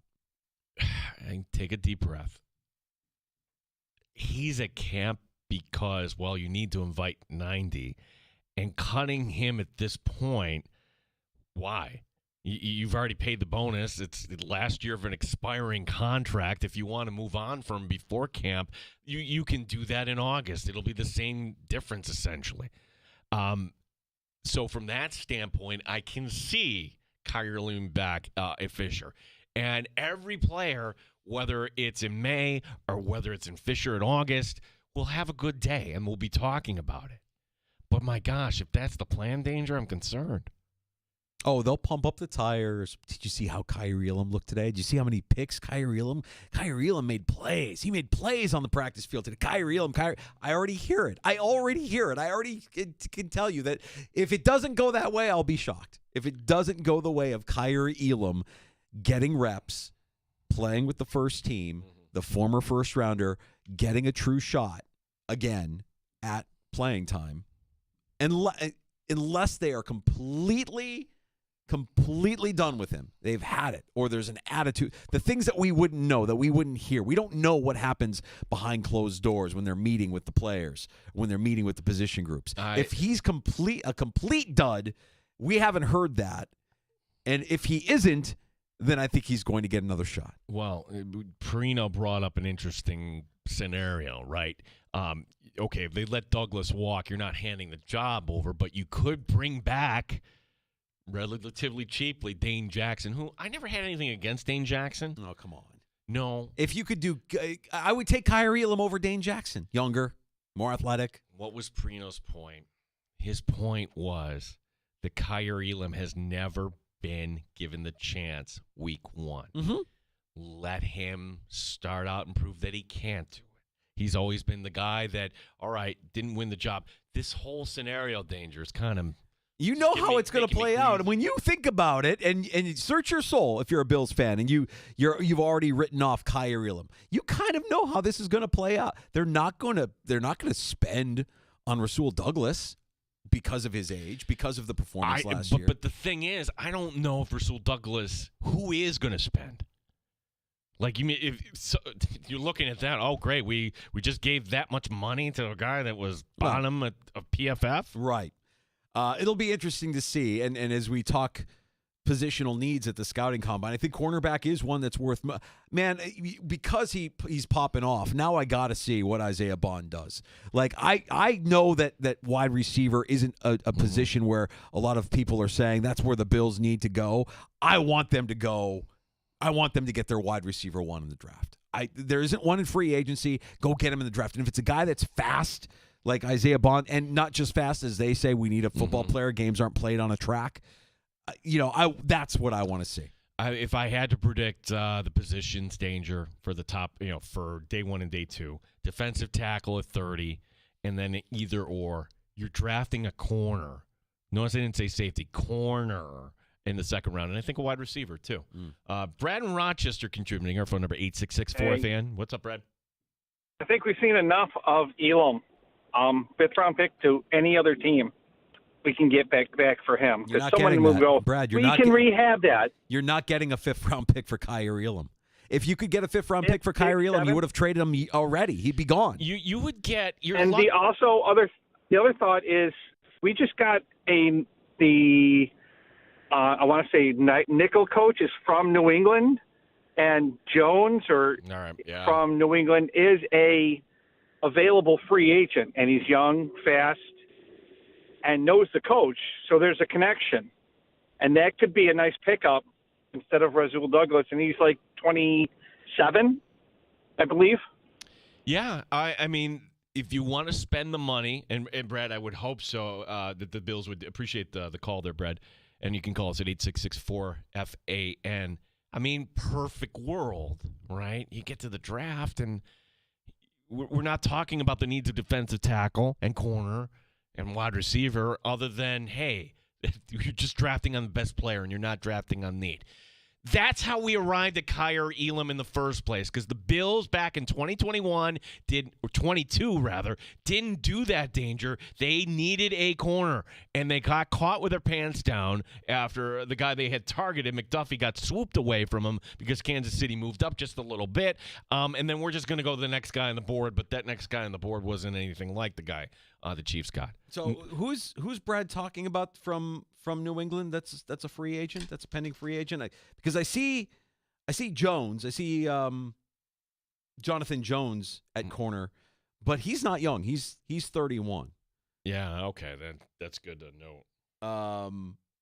And I would still take Elam because he's younger, more athletic. He's still got more tread on the tires. So I don't know. I mean, I think if you think you could get a 5th-round pick for Kyrie Elam, you're delusional. They would have already moved on from him if that was actually the case. Alex Austin, maybe that's who he's talking about. Alex Austin, who's been in the league for 2 years, I want to say. I feel like we've been around this team enough to know that because they invested a first-round pick in this player, this is the season that they're going to try and motivate him, get him out there. And if he's a free agent after this season, good. Go out there and make it. Have an unbelievable season. Go get paid somewhere other than Buffalo. Yeah, Jonathan Jones actually older than Rasul Douglas at 31. So, yeah. You really think the Patriots are going to pony up for that? He was good. I don't know if I'm doing that. By the way, another corner he's now 30. Oh, Trey White. Yeah. Trey White couldn't get on the field, right? No. I mean, when we saw Trey White on the field, he was getting exploited by his former team. There are two positions that you got to be careful when you pay, right? We talk about the life cycle of a corner all the time in this show. When Josh Norman came back to the Buffalo Bills, it forced us to have this conversation. What are we talking about with cornerbacks? You have a couple of years when you're new in the league where you're athletic as hell, but you don't have the technique. Then you've got your prime, years 3, 4, and 5, when you're still athletic and you've got the technique down and you've played in the NFL. See Christian Benford. Sure. Yeah, top 5 corner in the league today. Then your athleticism starts to tail off. Maybe you've dealt with some injuries. You're still technically sound, but you can't hang with the best of the best. That's when it's time to move on. That's where Trey White is. I would say maybe that's where Douglas is now. Kyrie Elam right now, if his technique is better, because he's still athletic, he hasn't really played a ton, so he's healthy. If he's got that technique down, if he can play in this defense, you could get the best version of Kyrie Elam in 2025. I'm not saying that's going to happen. I'm saying don't be surprised if that's what you hear come this summer or come this offseason. A steady drumbeat of, wow, Kyrie Elam was out there. He looked pretty good. Yeah, Kyrie Elam looked really fast, really athletic, made some plays. Don't be surprised. We have to actually see it, though, against a team that doesn't wear red, white, and blue. Of course. Right? Like, that's what we're going to let him earn it. Let him earn it in the preseason. Let's get to Andy Young. Maybe we'll get Andy's take on this as well. Andy Young from Spectrum is in Indianapolis for the NFL Scouting Combine. Joining us next on The Fan.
Sports Update. Amherst hockey tonight at Utica. Our coverage will begin at 7 here on the Fan Rochester. NFL, the Rams and quarterback Matthew Stafford agree on a revised contract. Chris Brown today on One Bills Live talking about the need for a wide receiver. Texas wide receiver Matthew Golden confirmed he had a formal interview with the Bills to the media today. So too did fellow Texas wide receiver Isaiah Bond and TCU wide receiver Savion Williams. Bond said today he's going to break Xavier Worthy's record time of 4.21 from last year. The RIT men play in a one-game playoff tonight against American International. This game to take place at Army. Game 1 of a best-of-3. The RIT women in action through 40 minutes of play. Penn State is up 3-1. Rochester Nighthawks home against Albany. Joel Embiid has been ruled out for the season. Gene Battaglia in the sports leader. 95.7 FM and AM 950. The Fan Rochester. Neat or on the rocks? It's the Sports Bar with Danger and Battaglia on the sports leader. 95.7 FM and AM 950. The Fan. Rochester. I'm very interested to see the defensive backs run because we know that the Bills have a need for speed, but I think there is a greater premium on speed at the cornerback position for the Bills than maybe we've ever seen before. I think with the increased use of man coverage across the league, speed is a higher priority now because you need guys that can run with these receivers. There's Chris Brown, One Bills Live from Indianapolis, the NFL Scouting Combine earlier this afternoon on the Fan. Are we good with Andy? Say, yes, we're good. Andy, you still out in Indianapolis? We are actually on the road back to Buffalo right now. Andy Young, Spectrum, making his inaugural visit into the Sports Bar with Danger and Battaglia. Welcome in, pal. How was Indianapolis for you? Hey, glad to be with you. It was awesome. It's a busy week. There's a lot going on. There's a lot of GMs and coaches and agents and players. There's just a whole host of things happening all at once. There's a steakhouse on every corner in Indianapolis, and everybody is having their drinks and having their steaks and congregating among the NFL media and teams. It's a really cool experience. Andy, if we could start here, because there's so many Bills issues with free agency, and one thing that would help the Bills in the draft certainly is, all right, can you fill these needs here? And if we can start there, like, wouldn't it be nice if the Bills filled all their needs in free agency? How realistic do you think that is? And, where would you start in free agency from that standpoint? Yeah, I mean, they've got a bunch of different holes, most of them being on defense with the exception of wide receiver. So I think you're looking at a potential outside wide receiver. That's going to be a big deal. But do they want to break the bank to go get a big name? I don't think so. I don't think they have that in them in terms of the salary cap. So to me, you're looking at free agency more on the bargain bin at wide receiver, defensive side of the ball. They certainly need an upgrade at defensive tackle. They need more depth there to go alongside Ed Oliver. And they also need some stuff at edge rusher, right? Like they could be saying goodbye to Von Miller. They could need a cornerback too. They could need another safety. I mean, there's a whole host of things that they could do on defense. So I think they're going to attack some of those areas. And I think Brandon Beane generally does a pretty good job of finding good deals and guys who maybe didn't work out in a previous spot, and the Bills think that they can get those guys to the next level. Maybe aging veterans. I know that you like to do a lot of deals, one-year deals with veteran guys to bring those in. So those are the areas I think they're going to try to attack. Will they get them all accomplished? I highly doubt that, which is then why you go to these young guys in the draft. So, Andy, before we had you on, we were having a discussion about corner and what the Bills might do, and we certainly believe that an extension is coming for Christian Benford. Rasul Douglas hits free agency. Whether or not the Bills want to pay him is yet to be determined. But then there's the, not only do you have what you have with the prospects there in Indianapolis in the upcoming draft, you also have the former first-rounder in Kyrie Elam. I'm of the belief that the Bills have yet to completely punt on Kyrie Elam, or that they haven't been able to find anybody willing to give them anything of value for Kyrie Elam, and that by the time we get to training camp, Kyrie Elam is going to be like the buzz player that everybody, Kyrie Elam is on the field. Did you see the plays Kyrie Elam make? Where do you come down on how the Bills could deploy Kyrie Elam, the former first-round pick? That's interesting because I haven't heard a whole ton of people with that idea that maybe they're kind of holding on to Kyrie Elam because Rasul Douglas could leave in free agency and they may not want to give a deal there. There's been some talk about them playing more man coverage. We saw that throughout the season, and it's been discussed in the offseason here that, hey, maybe we need to play a little bit more man than just the, deep shell zone that they've typically played under Sean McDermott over the last 8 seasons. And you saw that a little bit in the playoffs too. So if they maybe think that they could still unlock something out of Kaiir Elam, I think that's a little bit of a possibility. But for whatever reason, it has not clicked with them and the Bills and Kaiir Elam. And whether that's coaching, whether that's something that he can't do and can't get right in practice. So the fact that he's hardly been able to get on the field, even sometimes through injuries, is concerning to me. And I wonder at times if they're ready to just say, all right, the experiment is done and move on. But because you're right, I mean, his value on the trade market is almost nothing. And I don't know that they're going to just want to cut him outright. So they may have some plans to try to bring him back in. That's a thought I hadn't had a ton of, and I'm glad you brought that up. Andy Young from Spectrum is our guest here in the Sports Bar. If you had to say what are some of the bigger storylines, certainly James Cook being one. And Andy, I'll give the compliment to Brandon Beane. He's way ahead of the curve on a lot of this stuff as compared to, say, the Cowboys, where it's always the 11th hour. Let's figure something out with the player. Like, nothing has to happen right now with James Cook, okay? This is not a contract that expires until after this coming season.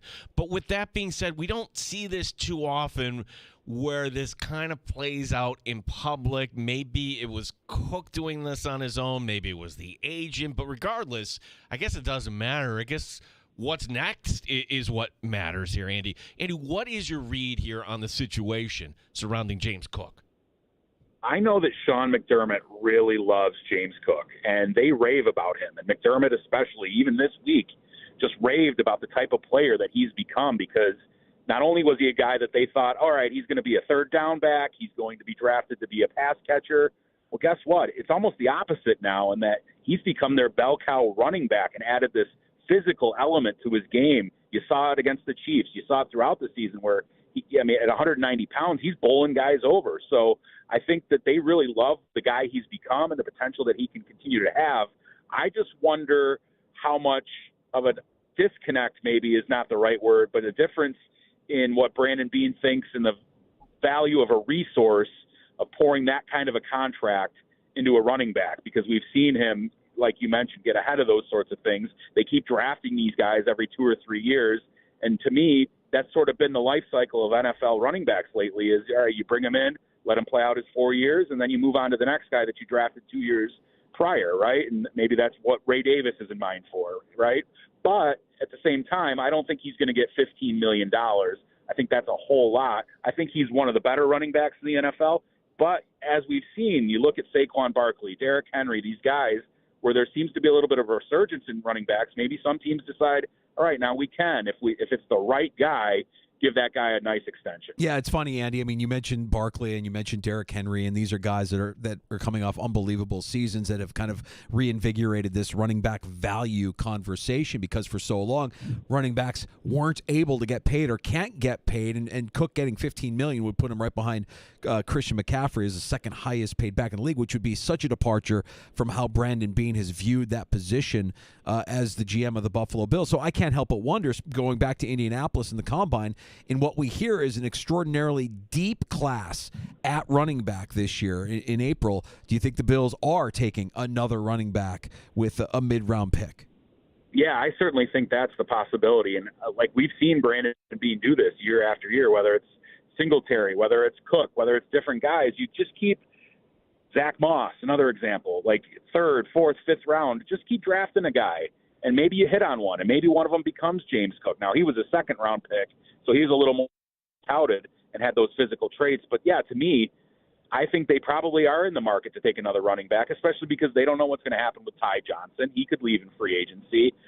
James Cook's situation, Ray Davis, right? So maybe you bring in a young guy and you work him in and you see what he has, especially if in a year you've come to a contract stalemate with James Cook and you want to say, all right, we're not going to do the big contract extension. He decides to leave. All right, so then you got Ray Davis and you got another young guy behind him. So to me, that's a good thing, and I think Brandon Beane has shown that maybe that's kind of the plan, that third, fourth, fifth type of running back. They've never done it before, Andy, but could you see the Bills and can you see Brandon Beane at the end of next season, if they don't come to an agreement, use the franchise tag on Cook? Man, that's a great question. That is a really great question, because think about this. If you're in this Josh Allen Super Bowl window, and James Cook clearly took a massive step forward last season and became one of the better bell cow running backs in the NFL, although he doesn't play a whole ton of third downs. That's kind of concerning to me. But, yeah, the franchise tag could be a possibility if they say, look, let's bring him back at the average of the top 5 highest-paid running backs in the league and go, let's take one more swing at a Super Bowl, right? I think that certainly could be a possibility. Andy Young from Spectrum is our guest, returning from Indianapolis, where it's been a long week, Andy, for you. And at the beginning of the week, we had Sean McDermott, the first head coach to get up there. And, there was one player, this kind of stood out to us right away when he was talking about Keon Coleman. Now, just my opinion, Andy, on Keon Coleman. I almost think there was like 2 different Keon Coleman seasons. You had a rookie progressing, nice big play against Houston, and then the wrist injury against the Dolphins, and when he came back was never quite the same. Hey, it's a rookie season, whatever.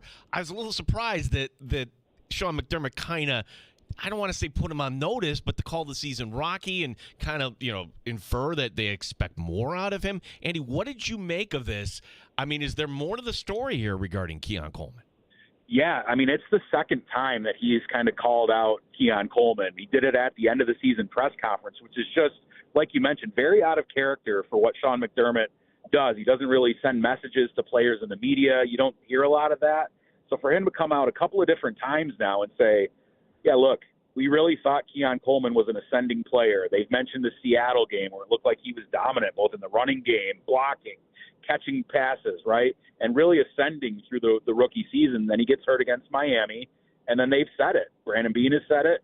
Sean McDermott has said it. We didn't see the same player, and they've mentioned that maybe he didn't do all he could do to get back from injury the way that he needed to, right, and to be the kind of player they needed down the stretch, and that he has things to learn. I don't think they've soured completely on Keon Coleman. I just think they think there's more to unlock there, and this is their message to him to say, look, we know that we need more out of you. We want you to know that you need to step up, right, and you need to learn, and we think you can, but we need you to hear it, and we need you to do it, because whether that was the rehab process or being attentive around the facility, I don't know. I haven't heard anything in the background as far as what happened there, but obviously they're not pleased with how he returned from the injury and thought he should have been a better player for them down the stretch. So, Andy, along those lines, and again, going back to Indianapolis, where you've got plenty of wide receiver prospects and a couple of them from Texas formally interviewing with the Buffalo Bills, did you hear any chatter around wide receiver in the Buffalo Bills? Because I'm of the opinion that while the Khalil Shakir extension is nice, it is not the be-all, end-all for the Bills wide receiver room, that they still need a true number one and somebody that will actually make defenses pay attention when you get to the postseason. Yeah, I actually asked Brandon Beane that very directly. We did a little one-on-one interview segment, which Brandon Beane's great about giving some time to the media at the Combine. And I asked him, hey, look, there was everybody eats, and we talked a lot about that, and it led to an MVP season and the highest scoring team in team history. But a lot of people are still saying you need that outside number one alpha wide receiver like you had with Stephon Diggs when he was at his best. And Beane said, look, we're never going to turn down good players, but he's got to be the right fit for the system. But Sean McDermott has said it too. We need more playmakers. We need difference makers. We need speed. We need guys who can stretch the field both vertically and horizontally. So, whether that's a downfield threat or one of those gadget kind of guys who can be a Deebo Samuel type and stretch the field that way, I think they know that they could use a little bit more in that direction. And I heard a lot of scuttlebutt at the Combine about that potentially being a spot where the Bills could upgrade and take a pick in the first, 2 rounds, right? A first or a second round pick. And I think there's a whole host of receivers maybe towards that area in the late first and then into the second and third round that are kind of really bunched together. You don't have the huge names like you had last year, like Marvin Harrison and Malik Neighbors and Rome Odunze, but you have a whole group of guys who could be good players in that late first round into the second round. And I think that's certainly a plum spot for them to keep the cupboard full for Josh Allen. Like, yeah, Josh can elevate guys, but you want sometimes a guy who can elevate Josh when it's called for. Andy Young from Spectrum is our guest here in the Sports Bar, 95.7 FM and AM 950, The Fan, Rochester. Andy, so we have free agency, we have the draft. Before we get to all that, the Bills have to be cap compliant. And this time last year coming out of the Combine, Whoa, that was a lot of bloodletting. You brought up the name Von Miller, and I don't think it would be a big shocking story if the Bills moved on from Von Miller. Beyond that, are there any other surprise names, do you think, that the Bills could move off of here as they try to get under the cap? Yeah, I've heard some folks talking about possibly trying to move on from Dawson Knox, and I just don't see that given the way his contract is. I don't think it works. I think there's too much dead money there to get rid of him, and they don't fully trust Dalton Kincaid yet. So Knox, while I've heard that talked about, and people say, oh man, he shouldn't be one of the top 5-10 tight end salaries in the NFL for his production. He's really close with Josh Allen, and he does the things they want him to do. So I would put that to rest. That wouldn't be fun, but Von Miller's the big one for me. And then, you could have a surprise here or there. I've even heard some people mention Matt Milano because he's getting up there in age and the injury things. I don't think they're ready to move on from Milano yet either, but I think there is the possibility of a surprise one that maybe we don't know. We're talking with Andy Young, Spectrum, covering the Buffalo Bills and returning from Indianapolis, the NFL scouting combine, where I imagine you didn't get into any confrontations with any other Bills beat reporters, which we appreciate, Andy. What else can we glean from what we learned from McDermott and Bean? I mean, was there anything significant with your conversation with either of those guys while you're there in Indianapolis that we haven't touched on as of yet? Yeah, I think the other interesting thing is kind of what happened with Dalton Kincaid, and they've kind of in the same vein to the Keon Coleman situation, almost in a way called out Dalton Kincaid. Now, maybe they're asked questions about those players, but they've been very direct in the way that they've referred to Dalton Kincaid needing to be a better player for them. And to them, that goes back to play strength, being stronger at the point of attack, getting bigger and stronger physically in the weight room, and also more durable because of that. And they certainly need more out of Dalton Kincaid. They need more out of these top picks. We've talked about Coleman, and we've talked about Elam, right? And we talked about Kincaid. Those are prime guys. You need those guys to be big pieces of your offense. When they draft Dalton Kincaid, they expect him to be one of their top receivers, and that just didn't really happen for him last season. Kind of a sophomore slump for him. And this kind of also goes back to the injury stuff with him. And also, I found it interesting, the firing of the strength and conditioning coach, Eric Ciano, right? So, I mean, that's an interesting part of this, too. Were they not happy with how those guys were performing? And physical strength might have something to do with that. Andy Young, Spectrum, we got to do this more often on his way back here. So it's a weekend where we don't have much going on here, Andy. Tell everybody what they can go check out at Spectrum in terms of your Bills coverage. Yeah, if you head to SpectrumLocalNews.com, we've got one-on-ones with Brandon Bean, with Sean McDermott. We've got a whole host of coverage on my social media page at Andy Young TV. We've got our Buffalo End Zone podcast, which is a good time. It's Kevin Carroll and I. He's driving right now. I'm sitting shotgun.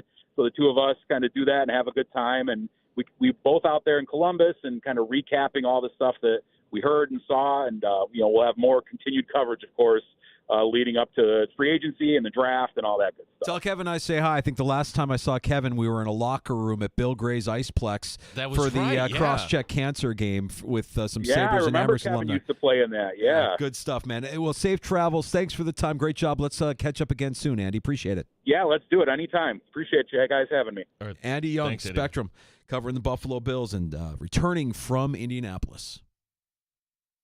The Kyrie Elam thing is ears are gonna perk up. I'll give Perino credit for bringing it up to us earlier this week. Like we all want to just dismiss that guy's gone. He's done. He's not going to be a part of this team in the future. We've turned the page on Kyrie Elam. I don't think the Bills have turned the page on a former first-round pick. Okay, let's look at his contract here, Danger, because honestly, like last year of his rookie deal. Yeah, last year of his rookie deal. Because they didn't take the fifth year off. So like this is not going to be a big cap. Okay, his cap hit this year is 4.3. His base is 2.5. What does that tell me? If they were in a situation like they were last year, bye-bye.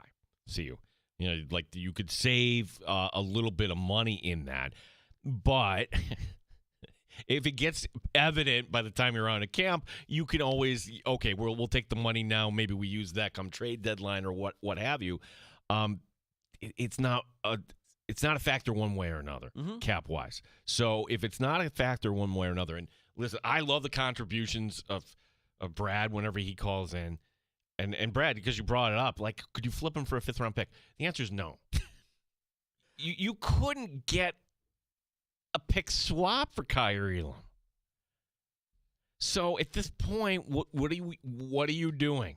Well, there's a lot of guys that come on in to camp that that don't have a chance, right? When that 90-man roster comes out, like, who are these guys? I've never heard of these guys. Well, in that vein, what does it hurt to have Kyrie Elam around trying to get this together? Usually for me, Danger, if you don't have it by year 3 in this league, okay, what are we doing here?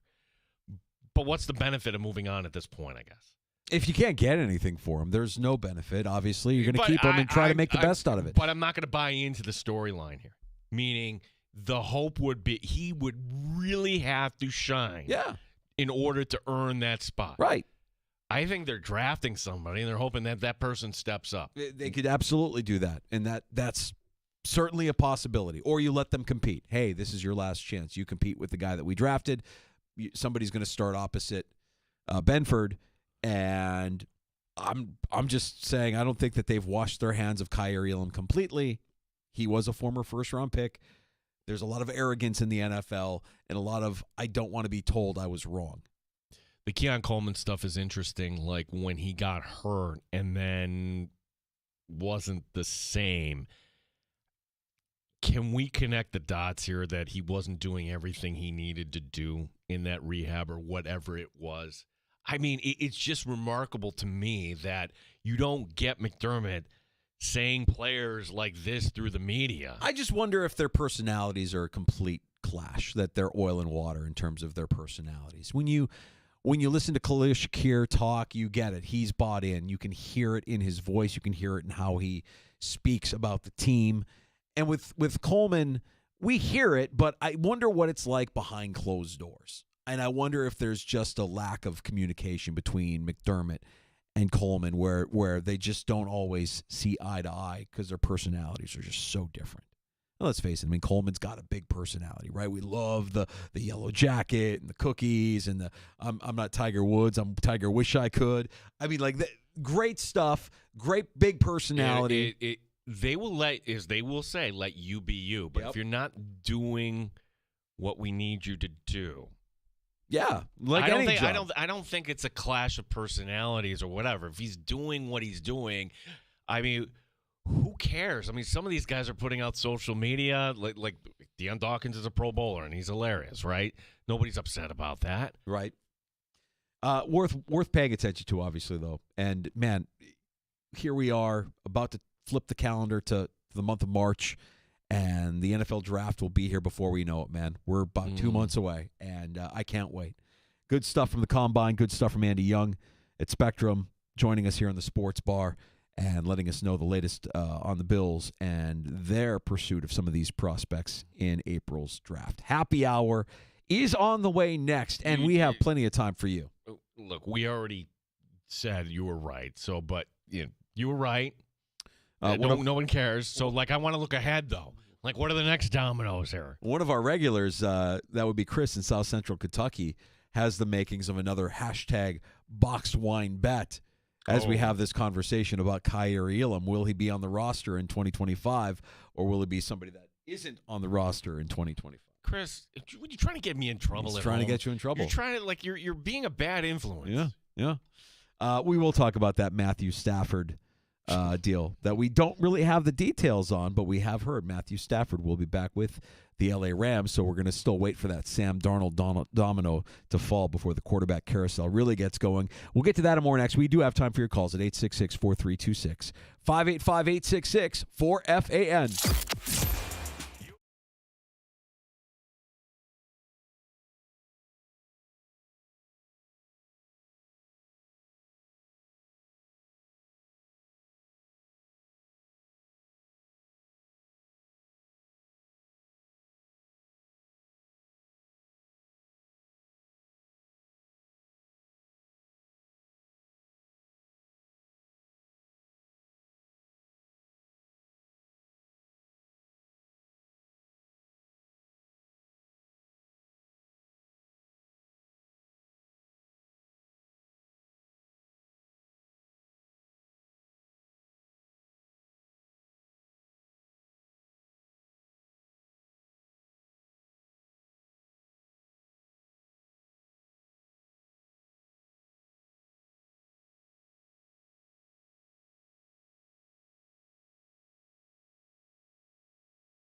Rochester. And streaming online and in the Odyssey app at The Fan Rochester. The sports leader, 95.7 FM and AM 950. The Fan Rochester. An Odyssey sports station.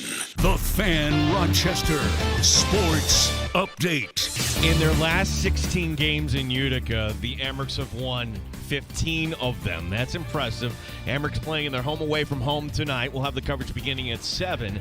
Andrew Mossbrooks tonight on the call. From the NFL, the Rams and quarterback Matthew Stafford. They're sticking together after all. They agree on a revised contract. Chris Brown today on One Bills Live talking about those Bills' defensive needs. I mean, you can make the argument that the Bills potentially will need to find 3 starters on defense this offseason. A defensive end, an outside corner, and potentially a starting safety. So that's not nothing.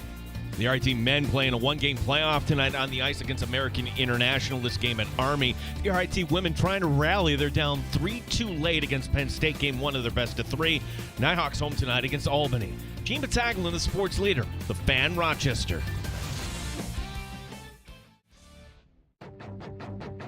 The Sports Bar with Danger and Battaglia. I would say the Combine is one of the more accessible events of the NFL schedule in terms of media availability and content that you're able to get out of this each year. Wide receivers were up at the podium this morning, and it's not a primary positional need, but you know that they want to do something at that position. Mike Danger. It's the NFL Scouting Combine, and for guys like Gene and I who have never made it to the NFL Scouting Combine, paint a picture for us. What is this like covering the NFL Scouting Combine, and how much access do you actually get? Gene Battaglia. Rank them 1, 2, and 3. The needs for the Buffalo Bills entering this draft are, but gosh, wouldn't it be nice though if you could fill those needs and not have to worry about that? Can the Bills fill all those needs in free agency? I'm not so sure. We appreciate you checking out the Sports Bar with Danger and Mr. Krabby Ass. 95.7 FM and AM 950 The Fan.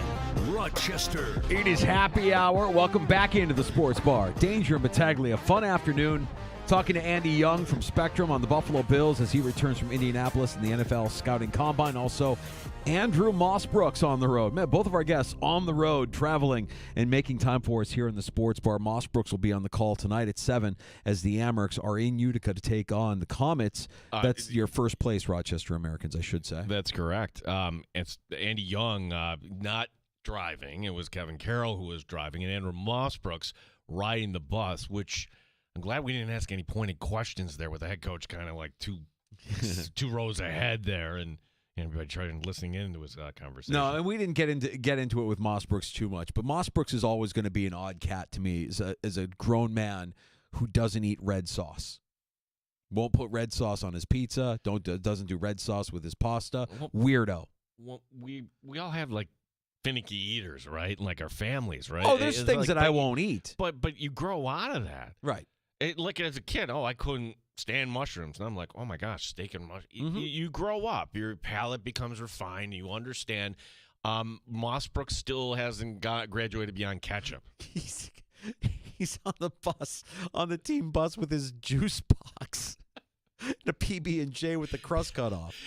There's one game last year, and this is Seth Thapper. Like, hey, we're stopping for pizza. Andrew, you got anything? Nope. Sucks for you. Sucks for you. Time to grow out of your yummy phase, kid. You have to understand, though, like, if they're needling you in that regard. They love you. They love you. Yeah, absolutely. That's the way it goes. And that's what we're doing with you, Andrew. If this were, I know that there's somebody listening who's going to be like, hey, just thought you should know.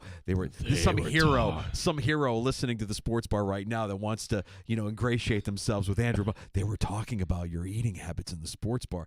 We've had this conversation with Mossbrooks. We're not catching him off guard. If you gave the kid grape soda and a handful of Cheerios, he'd probably be like, yummy. Next time he comes in, let me get him some goldfish crackers. Yeah. Like, what other things would you give a toddler? Goldfish crackers. Goldfish crackers and maybe a small piece of fruit. Something that Mossbrooks is teething. He won't be able to do the broadcast tomorrow night because he's teething. He's a little bit cranky. Somebody tried to force feed him some red sauce. Matt Stafford is staying in Los Angeles after all of that. Yeah. After all of that, after you had NFL insiders face-to-face getting down in a Starbucks ready to throw down, it doesn't matter because Matt Stafford isn't going anywhere. Sidebar, somebody's tweeted out a photo, and this is like a shot of, you could tell somebody was in that Starbucks and took a picture. And it is Jordan Schultz, and it is Ian Rappaport. There's another insider that I don't know if he's trying to separate them. It's Jeremy Fowler. Oh, from ESPN? Yeah, so that we've had him on the show, too. Sure.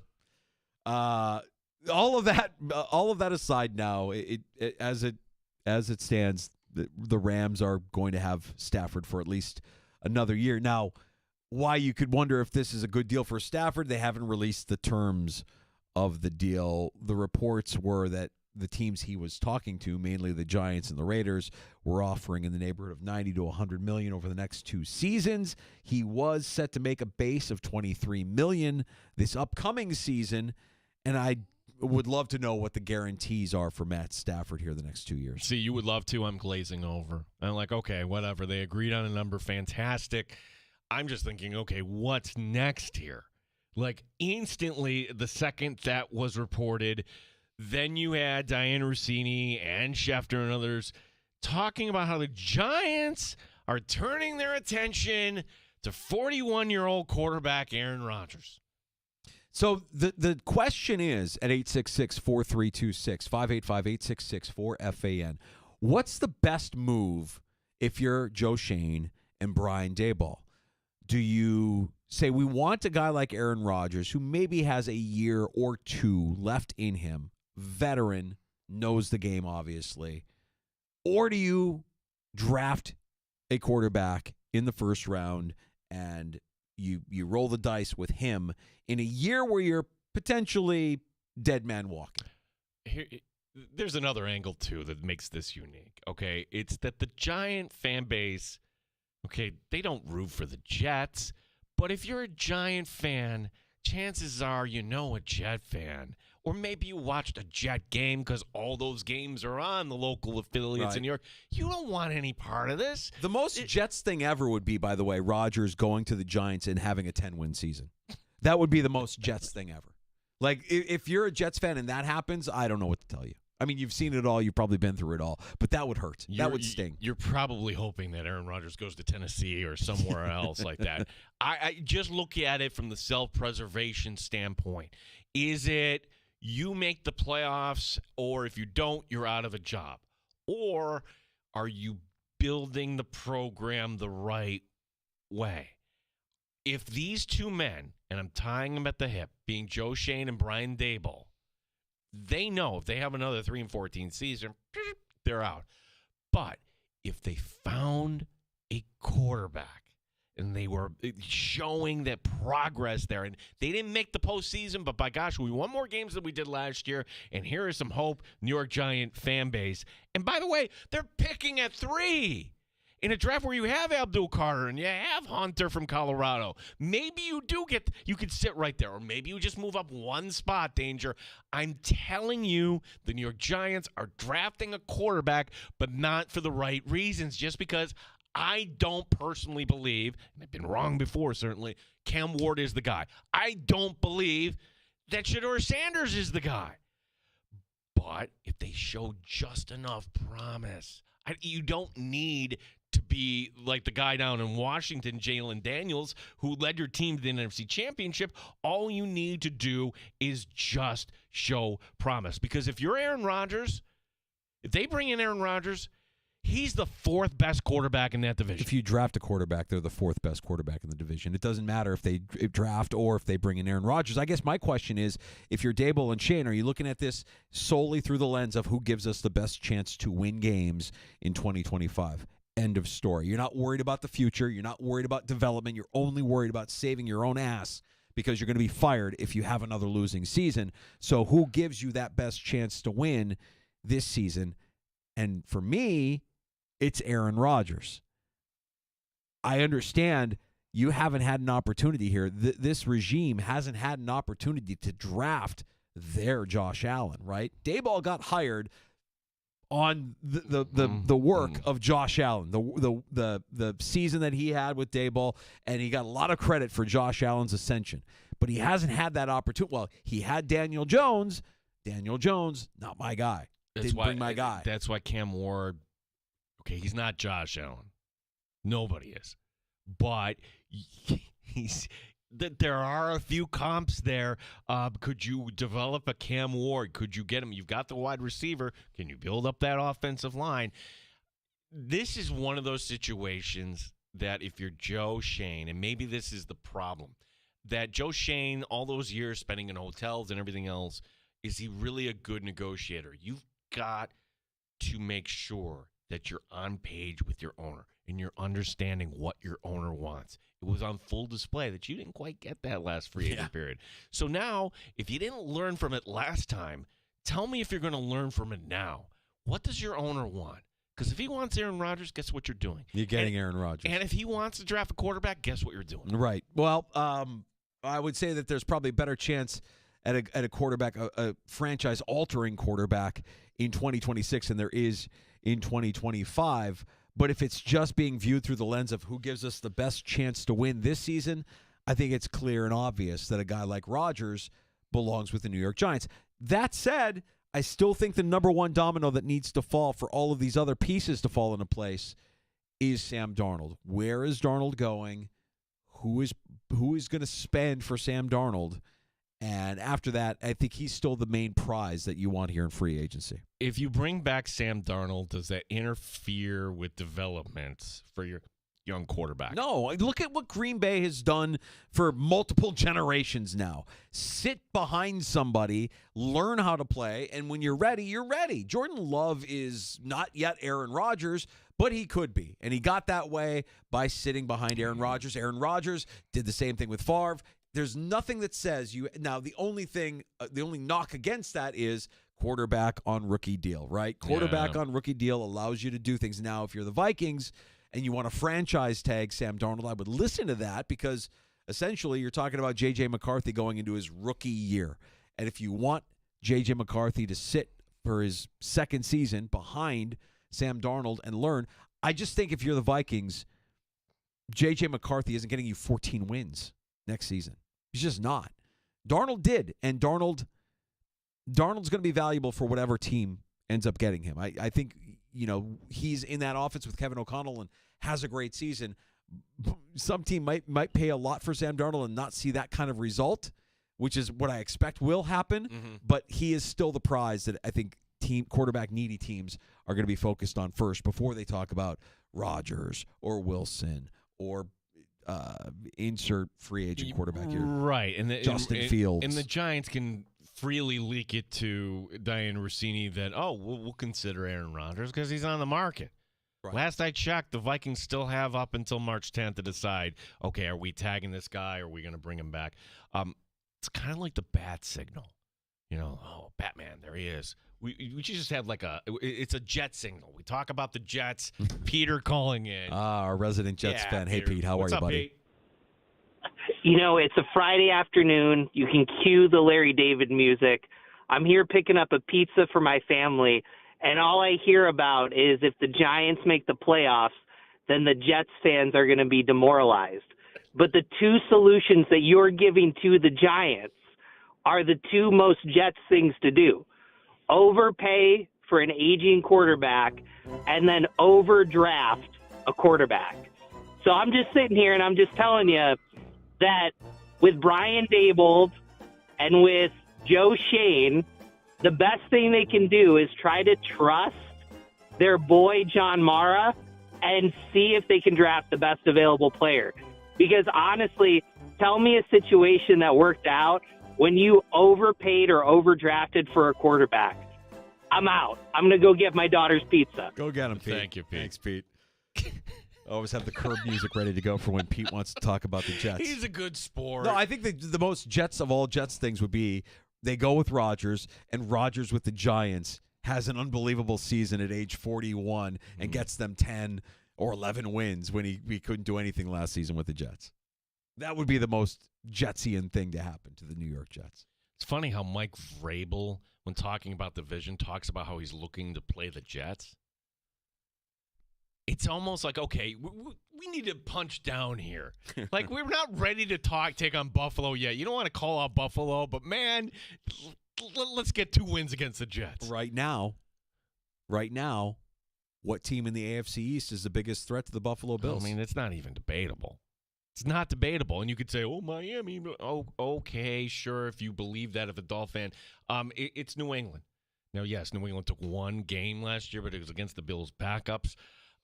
New England, danger, they could be a wild card this year. I'm not ready to say they're divisional contenders. A lot would have to happen, but Mike Vrabel, better coaching, year 2 of Drake May. Oh, if they get Abdul Carter. Yeah, I don't want to see that guy twice a year. Yeah. Not interested in that. No. I would love it. Love it if quarterbacks went 1. No, not 1-2. I want Hunter to go 1, and I want Carter to go 2, and then the Patriots to be like, oh, I don't know what to do here. Speaking of the Patriots, in 24 years as the head coach in New England, Bill Belichick never once appeared on a season of HBO's Hard Knocks. Now that he's the head coach at the University of North Carolina, that's all about to change. So HBO's deal with the NFL is this. I do believe, Danger, that there's been one team, at least in the history of that show, I'm talking about the show we all know, every training camp, that, okay, we're doing this only because we're being told to do it.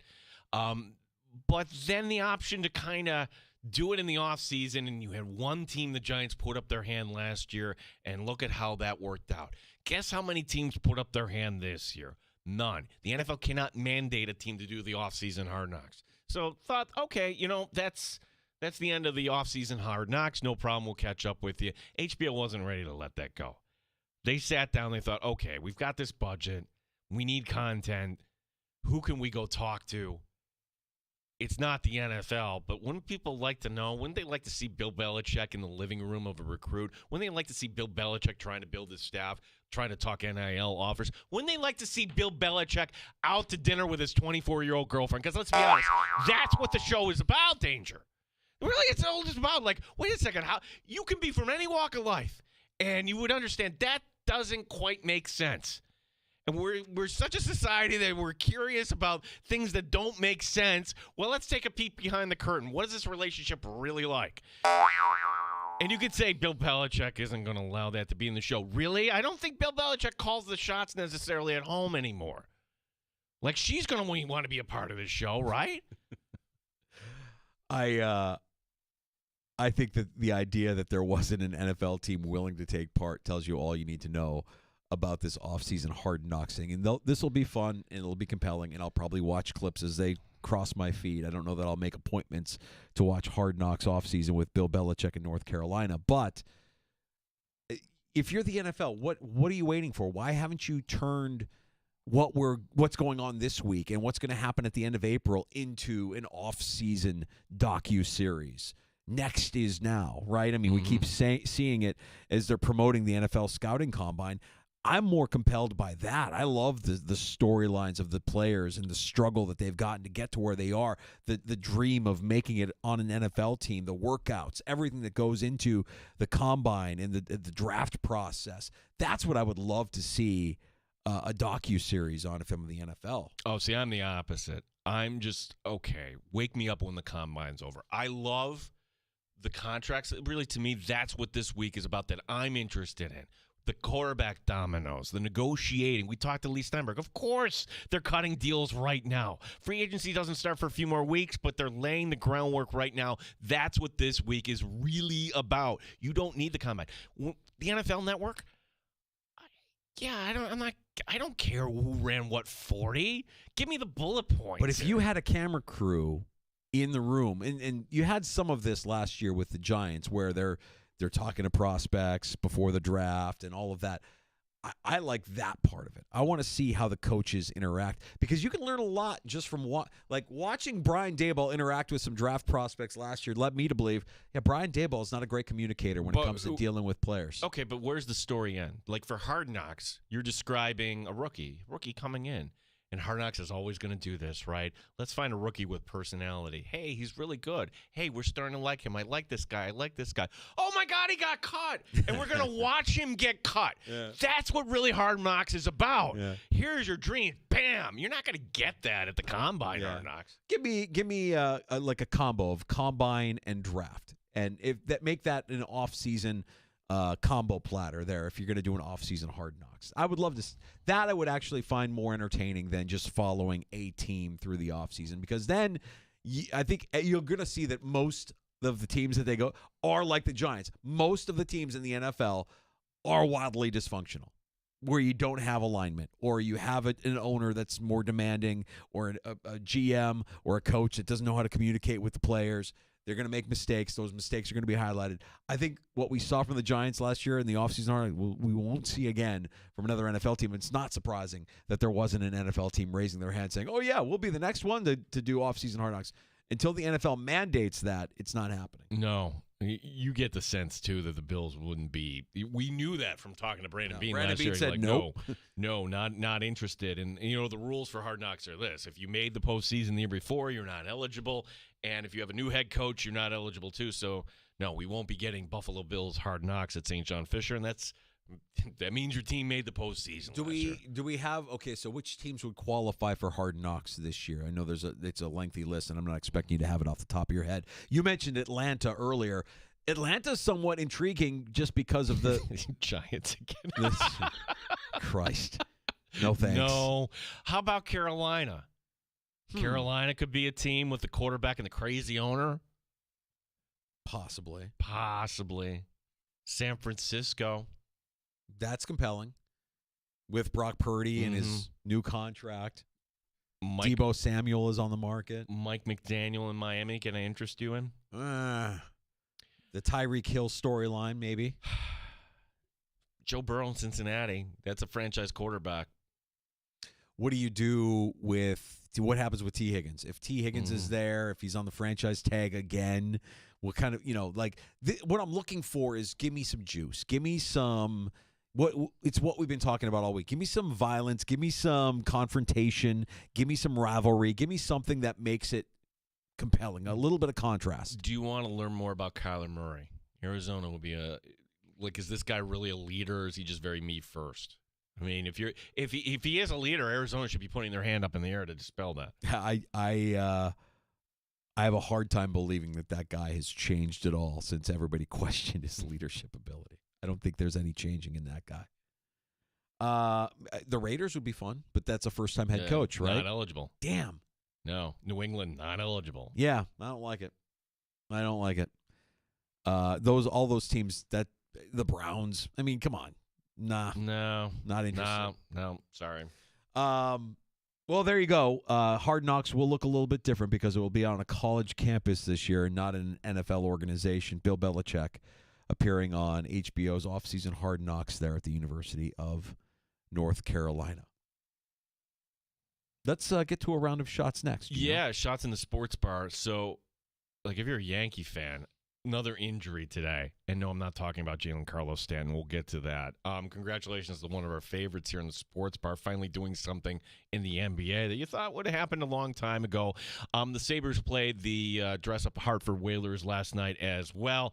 And I think I found Danger, our new favorite player in Major League Baseball. I really want this guy to make the roster. I mean, if he's pitching in a big league game, I wonder how this would play out. Okay, we'll get to that and more next. A round of shots. Don't forget about last call coming up before 6 o'clock. You can have the final word in the sports bar when you call 585-866-4326, 866-4FAN.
update.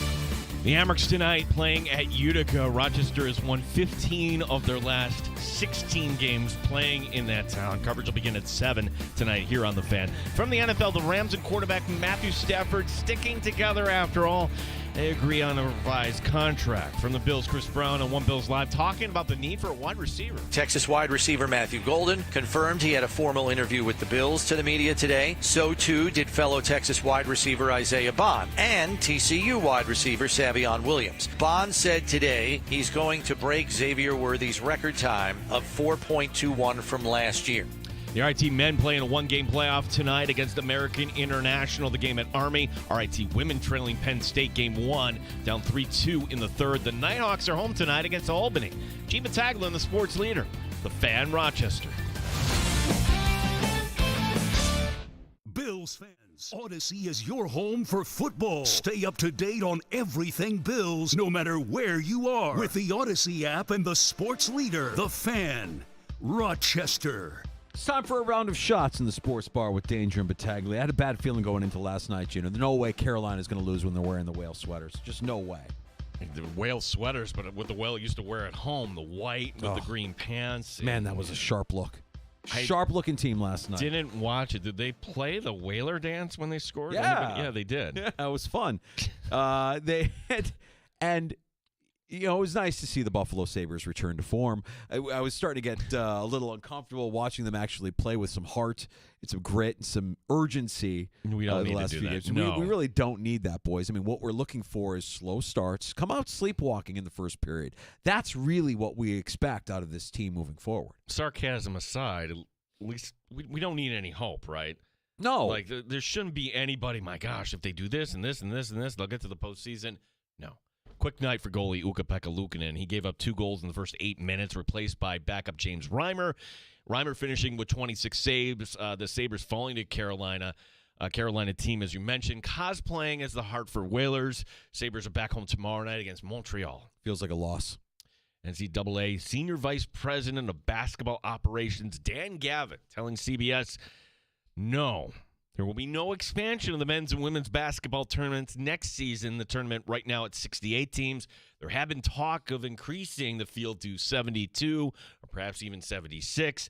This year is going to mark 40 years since the tournament expanded to the 64. So what are they basing this on, this desire to expand to 72 or 76? I mean, are the first 4 games that much of a ratings killer? I don't really get the sense that those first 4, games that they play on the Tuesday and Wednesday are like giant ratings monsters. Are they? It doesn't matter if somebody's willing to pay for that content in this day and age, Danger. Like, you could say, hey, who's looking for content? Netflix, Apple, whatever it is. But the story, we'd have to look it up. The NCAA is so dumb. They tied into this contract for CBS, not knowing where the puck was headed here. So and how long? It was like how long was that? That was a Mark Emmert deal that was like correct. And it's only 3% year over year. That's right. Wow. Congratulations to sports bar fan favorite Zion Williamson. Certainly feeling like Zion, Danger. For the first time in his 6-year career, the Pelican forward had a triple-double in a win over Phoenix. 2 teams play again tonight. Doubleheader on ESPN has the Cavs and Celtics tonight at 7:30. Lakers and Clippers to follow. It's Luka's birthday, by the way. That's for Zion. Luka can't hit his shots with the Lakers. He's struggling from the field. See what happens tonight. Boston also on Sunday taking on Denver. We should also mention, too, the Sixers have shut down Joel Embiid. He is done for the year. Great news for the Sixers. Get to protect that first-round pick. You have no reason to win. You're not making the postseason. You're not going anywhere this season. But go ahead and have your best player heal up and keep your first-round pick. Funny thing is, when you brought this up off air yesterday, round the horn. It's on when we're doing our show on our monitor. Yes, wasn't this show supposed to be canceled? Well, yes, there was a report that it was going to be going away in 2025. ESPN's around the horn, but hasn't as of yet. Various reports stating that ESPN wants to develop more betting programming in its place. I'm not sure if these 2 stories connect, but we have this other story, Danger, today. This comes courtesy of Front Office Sports. ESPN Bet Now, they're trying to pump this up, right? ESPN Bet is not owned by ESPN. It's actually owned by Penn National. Right. Penn National is the big betting company, and they're just kind of taking out the ESPN name. The CEO of Penn National is considering opting out of their deal in 2026. That original deal was for 10 years, $2 billion. Which is so bizarre to me, because name a casino that doesn't print money. So what are they doing wrong at ESPN Bet where they're not looking at this as like, oh, yeah, this is worth our investment? Like, what's going wrong with ESPN Bet? How is this not working? Every other sports book makes money. Well, because they're sports books. It's kind of like when ESPN started doing this and that, a magazine, restaurants. Restaurants are gone. Like, you would think, like, wait a second, why you have, like, Buffalo Wild Wings, why don't we have an ESPN zone in every town? Yeah, it's because they don't make money. So this idea, they were the last ones in, right? But I can't wrap my mind around it. If you gamble, you know this, eventually the house wins.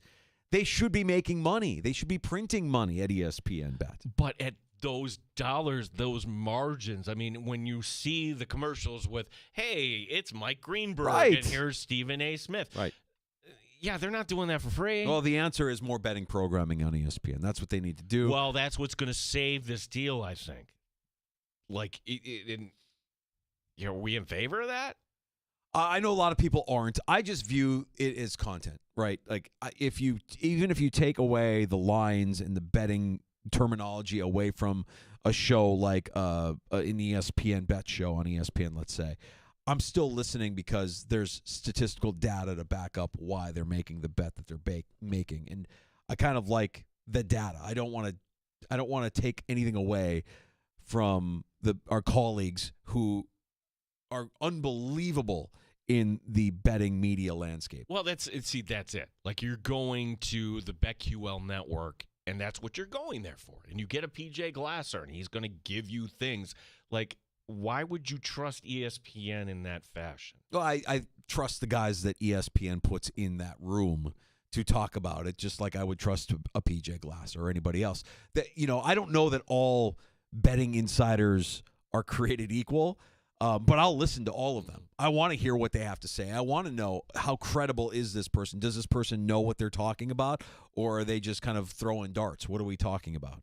BetMGM Network. The BetMGM Network, we haven't, but the way they do it, it's entertaining. Like, it's infotainment. Right. Like you hear the big noise. Just yeah, kinda, I mean, Brad Evans was a fantasy football guy before he was on the BetMGM Network and kind of focused on the sports betting landscape, but he is that first and foremost. I think he's an entertainer, right? Like, I listened to that guy. I've listened to that guy, and even when he's with Yahoo, he had this big personality, hence the nickname Big Noise. That's it. You got to develop the talent. Like the original guy, the Godfather, no longer with us. It was Jimmy the Greek. Yes. Jimmy the Greek was this character. Right. So can ESPN develop a character, or else they're going to be out of it? They had the Hammer, right? Oh, and Axum. Pete Axum. Axum, and who's the other guy? The guy that was always in Miami. Oh. You know who I'm talking about. The Hammer. It was his nickname. Axum was on NBC. Hank. Yeah, it was Hank. Oh. Hank. Hank the Hammer. Hank, what was his name? I think he's no longer with us too, right? Yeah, I agree. I think he is no longer with us. And of course, if I Google Hank the Hammer, it's a character in freaking World of Warcraft. Oh, I thought you were going to say, that sounds like a defense attorney. Yeah, right? or call Hank the Hammer's going to get you. No, wasn't there an attorney, the Hammer? Like, yeah. Hank Goldberg. Hank Goldberg. Thank you. Hank Goldberg. Yeah, you need that. Yeah, ESPN does need that. ESPN does need that. Yeah, I just can't wrap my mind around ESPN Bet not printing money. It doesn't compute with me. To me, this serves as kind of a warning, right? You're the CEO. You're planting the story. We're printing money. We're just not printing enough money. So let's ramp it up. Yeah, there's an opt-out here, and we want everybody to know that there's an opt-out. Get working on more content. Chop. That's my read on it. Okay. Luis Hill, one of the bright spots for the Yankees last season, right? Came out. He was really kind of their go-to guy before Garrett Cole while he was out. Heel has been shut down at Yankee camp. He's got discomfort in his shoulder. Manager Aaron Boone confirming today that Heel will get an MRI tomorrow. Gonna be fine. Just go home. Spring training's over. We just need you ready for the regular season. That's where we're at right now, right? No, this is the stage of spring training where players are just going to be like, let me shut it down for the rest of the spring. No, this is the problem with baseball is that every fan base has to realize, hey, rotation, you're going to lose one of these guys. With the Braves, it was Strider. There were so many pitchers that went down, and what is the reason? Like, what I don't know the reason. Are we going to continue with all these guys? It's the pitch clock, obviously. The pitch clock is the reason. Yeah, that's it. Well, finally, Danger, I think we found our new favorite baseball player here in the sports bar. A guy who hasn't made the team yet. He's in Rockies camp. His name is Jeffrey Yan. He's from the Dominican. He's 28 years old. He's never pitched in the majors. Last year, playing in Japan, the Rockies are giving him a chance to make the team. But these images, this video from spring training, maybe you'll see this on your feed tonight when you get home or look it up. He strikes out a batter, and in celebration, jumping as high as you can on the mound. Yeah. Yes! I don't care if this is excessive danger or that a Rockies batter is going to take a fastball to the ribs in retaliation at some point. Yeah, it's funny. There used to be rules, right? The unwritten rules of baseball, and you never show up the batter, and you don't celebrate after you strike somebody out, and that's all gone. And you don't have to look far to find my favorite player from spring training. He's also on the Rockies. I don't know if you saw this from last week. Zach Veen is a prospect. He hit a bomb 433 feet. And the most violent bat flip I think I've ever seen from an MLB player. And he's a prospect. Like, if this kid makes a team, he's going to get killed. A pitcher is going to take umbrage. And look, it was majestic. 433 feet in a spring training game. He does a bat flip like it's Game 7 of the World Series. The guy was out of control. See, if I were the commissioner, I'd be doing a lot of different things. But first and foremost, I would say, we need to stop with these unwritten rules. Yeah. If you want to flip the bat, if you want to jump up in celebration, what is the problem? You score a touchdown in football, you celebrate. You hit a game-winning shot. Like, why can't you celebrate? Call them out. I want trash talk. I want finger pointing. I want people to be showing up. I want the violence, Gene. I want a little bit of rivalry. I want rivalries. Yes. Like the idea that years ago, like you talked to any Blue Jay fan, hey, it's the postseason, Jose Bautista home run. Bam, the bat flip. Yes. Oh, my gosh, the place is going nuts. And the Rangers hold on to that, and you get to the next year, and there's Roughneck Odor, like laying out with a punch to Jose Bautista. The best. What? You know what? Don't allow that. Don't allow that. I love it. I thought it was great. So good for Yan in his celebration, and Zach Veen, Godspeed. I hope you don't get plunked too hard, because somebody's going to come after you after that violent bat flip. That was fantastic. We'll take a quick break, and we'll come back with last call. You can get in and have the final word in the sports bar. Our lines are open, 585-866-4FAN, 866-4326.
866-432-6. The Sports Bar with Danger and Battaglia on the Sports Leader, 95.7 FM and AM 950, The Fan, Rochester.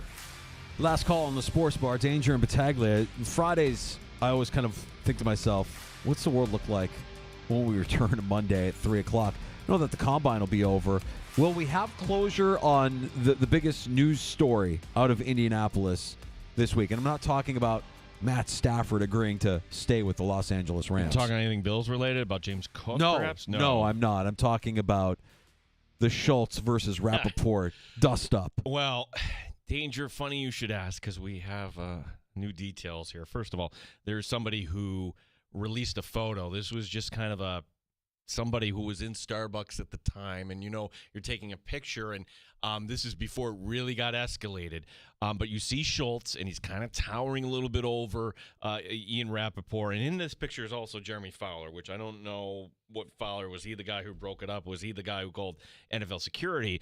But now we have this detail, and funny how this is PFT commentator from the Barstool. He's doing play-by-play of the whole thing. Yeah, he's getting all the scoops here, and this is what he's reporting. And I'm going to believe him, okay, that what helped to escalate this was actually a little shot in person that Rappaport took at Schultz.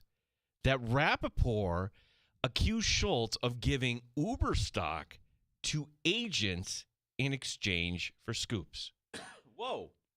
Now, Rappaport has denied that he said that, but there's people that indeed said that. And as Floria points out, that's kind of, you're saying that like the specific stock you're pointing out. Uber stock.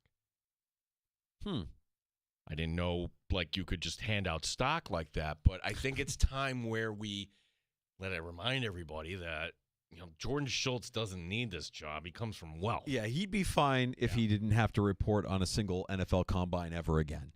His old man is the founder and former CEO of Starbucks, ironically, where the little face-to-face confrontation happened. Right. You can't make this stuff up, which is why I think PFT commenter was on this. Like, are you serious? This is really happening? You've got the guy who's the son of the founder of Starbucks in a Starbucks going face-to-face with another NFL insider about how they report things. You had Rappaport then this morning just casually mentioning that he went to Dunkin'. Yeah. He's a Dunkin' guy moving forward.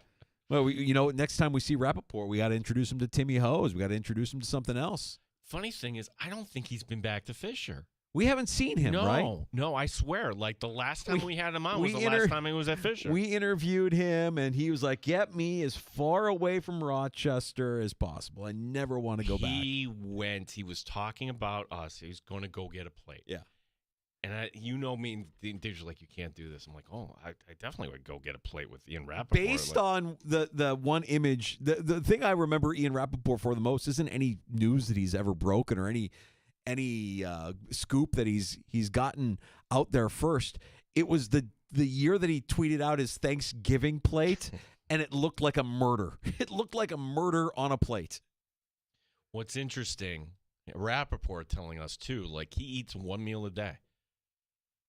I guess that's one way to just try to keep yourself in shape, like you're going to do the intermittent fasting. Yeah, all you do is just count calories. One meal, I know how many calories are in that one meal, and I'll be fine the rest of the day. Well, that's an interesting little footnote there to the story, and both men are still doing their job. And by the way, it turns out it doesn't matter because Stafford actually does end up staying with the LA Rams. He doesn't go to the Raiders with Tom Brady after all. He's not ending up with the Giants. In New York, it'll be Stafford for at least another season with the Rams. A fun afternoon in the sports bar was had by all. Andy Young from Spectrum making his inaugural visit into the sports bar. Driving back from Indianapolis, the NFL Scouting Combine was fantastic. Talked a lot of Buffalo Bills with Andy. And Andrew Mossbrooks from the Amerks team bus en route to Utica earlier this afternoon as the Amerks are coming up tonight on the Fan Rochester, 7 o'clock, taking on the Comets. Mossbrooks will be on the call, and if you missed either of those conversations, you can find them wherever you get your podcasts, Apple Podcasts, Spotify, and, of course, the free-to-download Odyssey app, AUD ACY. Big thank you to everybody who likes and subscribes to our YouTube channel for the video stream every single afternoon from 3 until 6 on our YouTube channel at The Fan Rochester. Let's get to JR Sport Brief next. Amerks hockey coming up at 7 o'clock tonight. Have a great weekend. The Fan Rochester. Spar with Danger and Battaglia.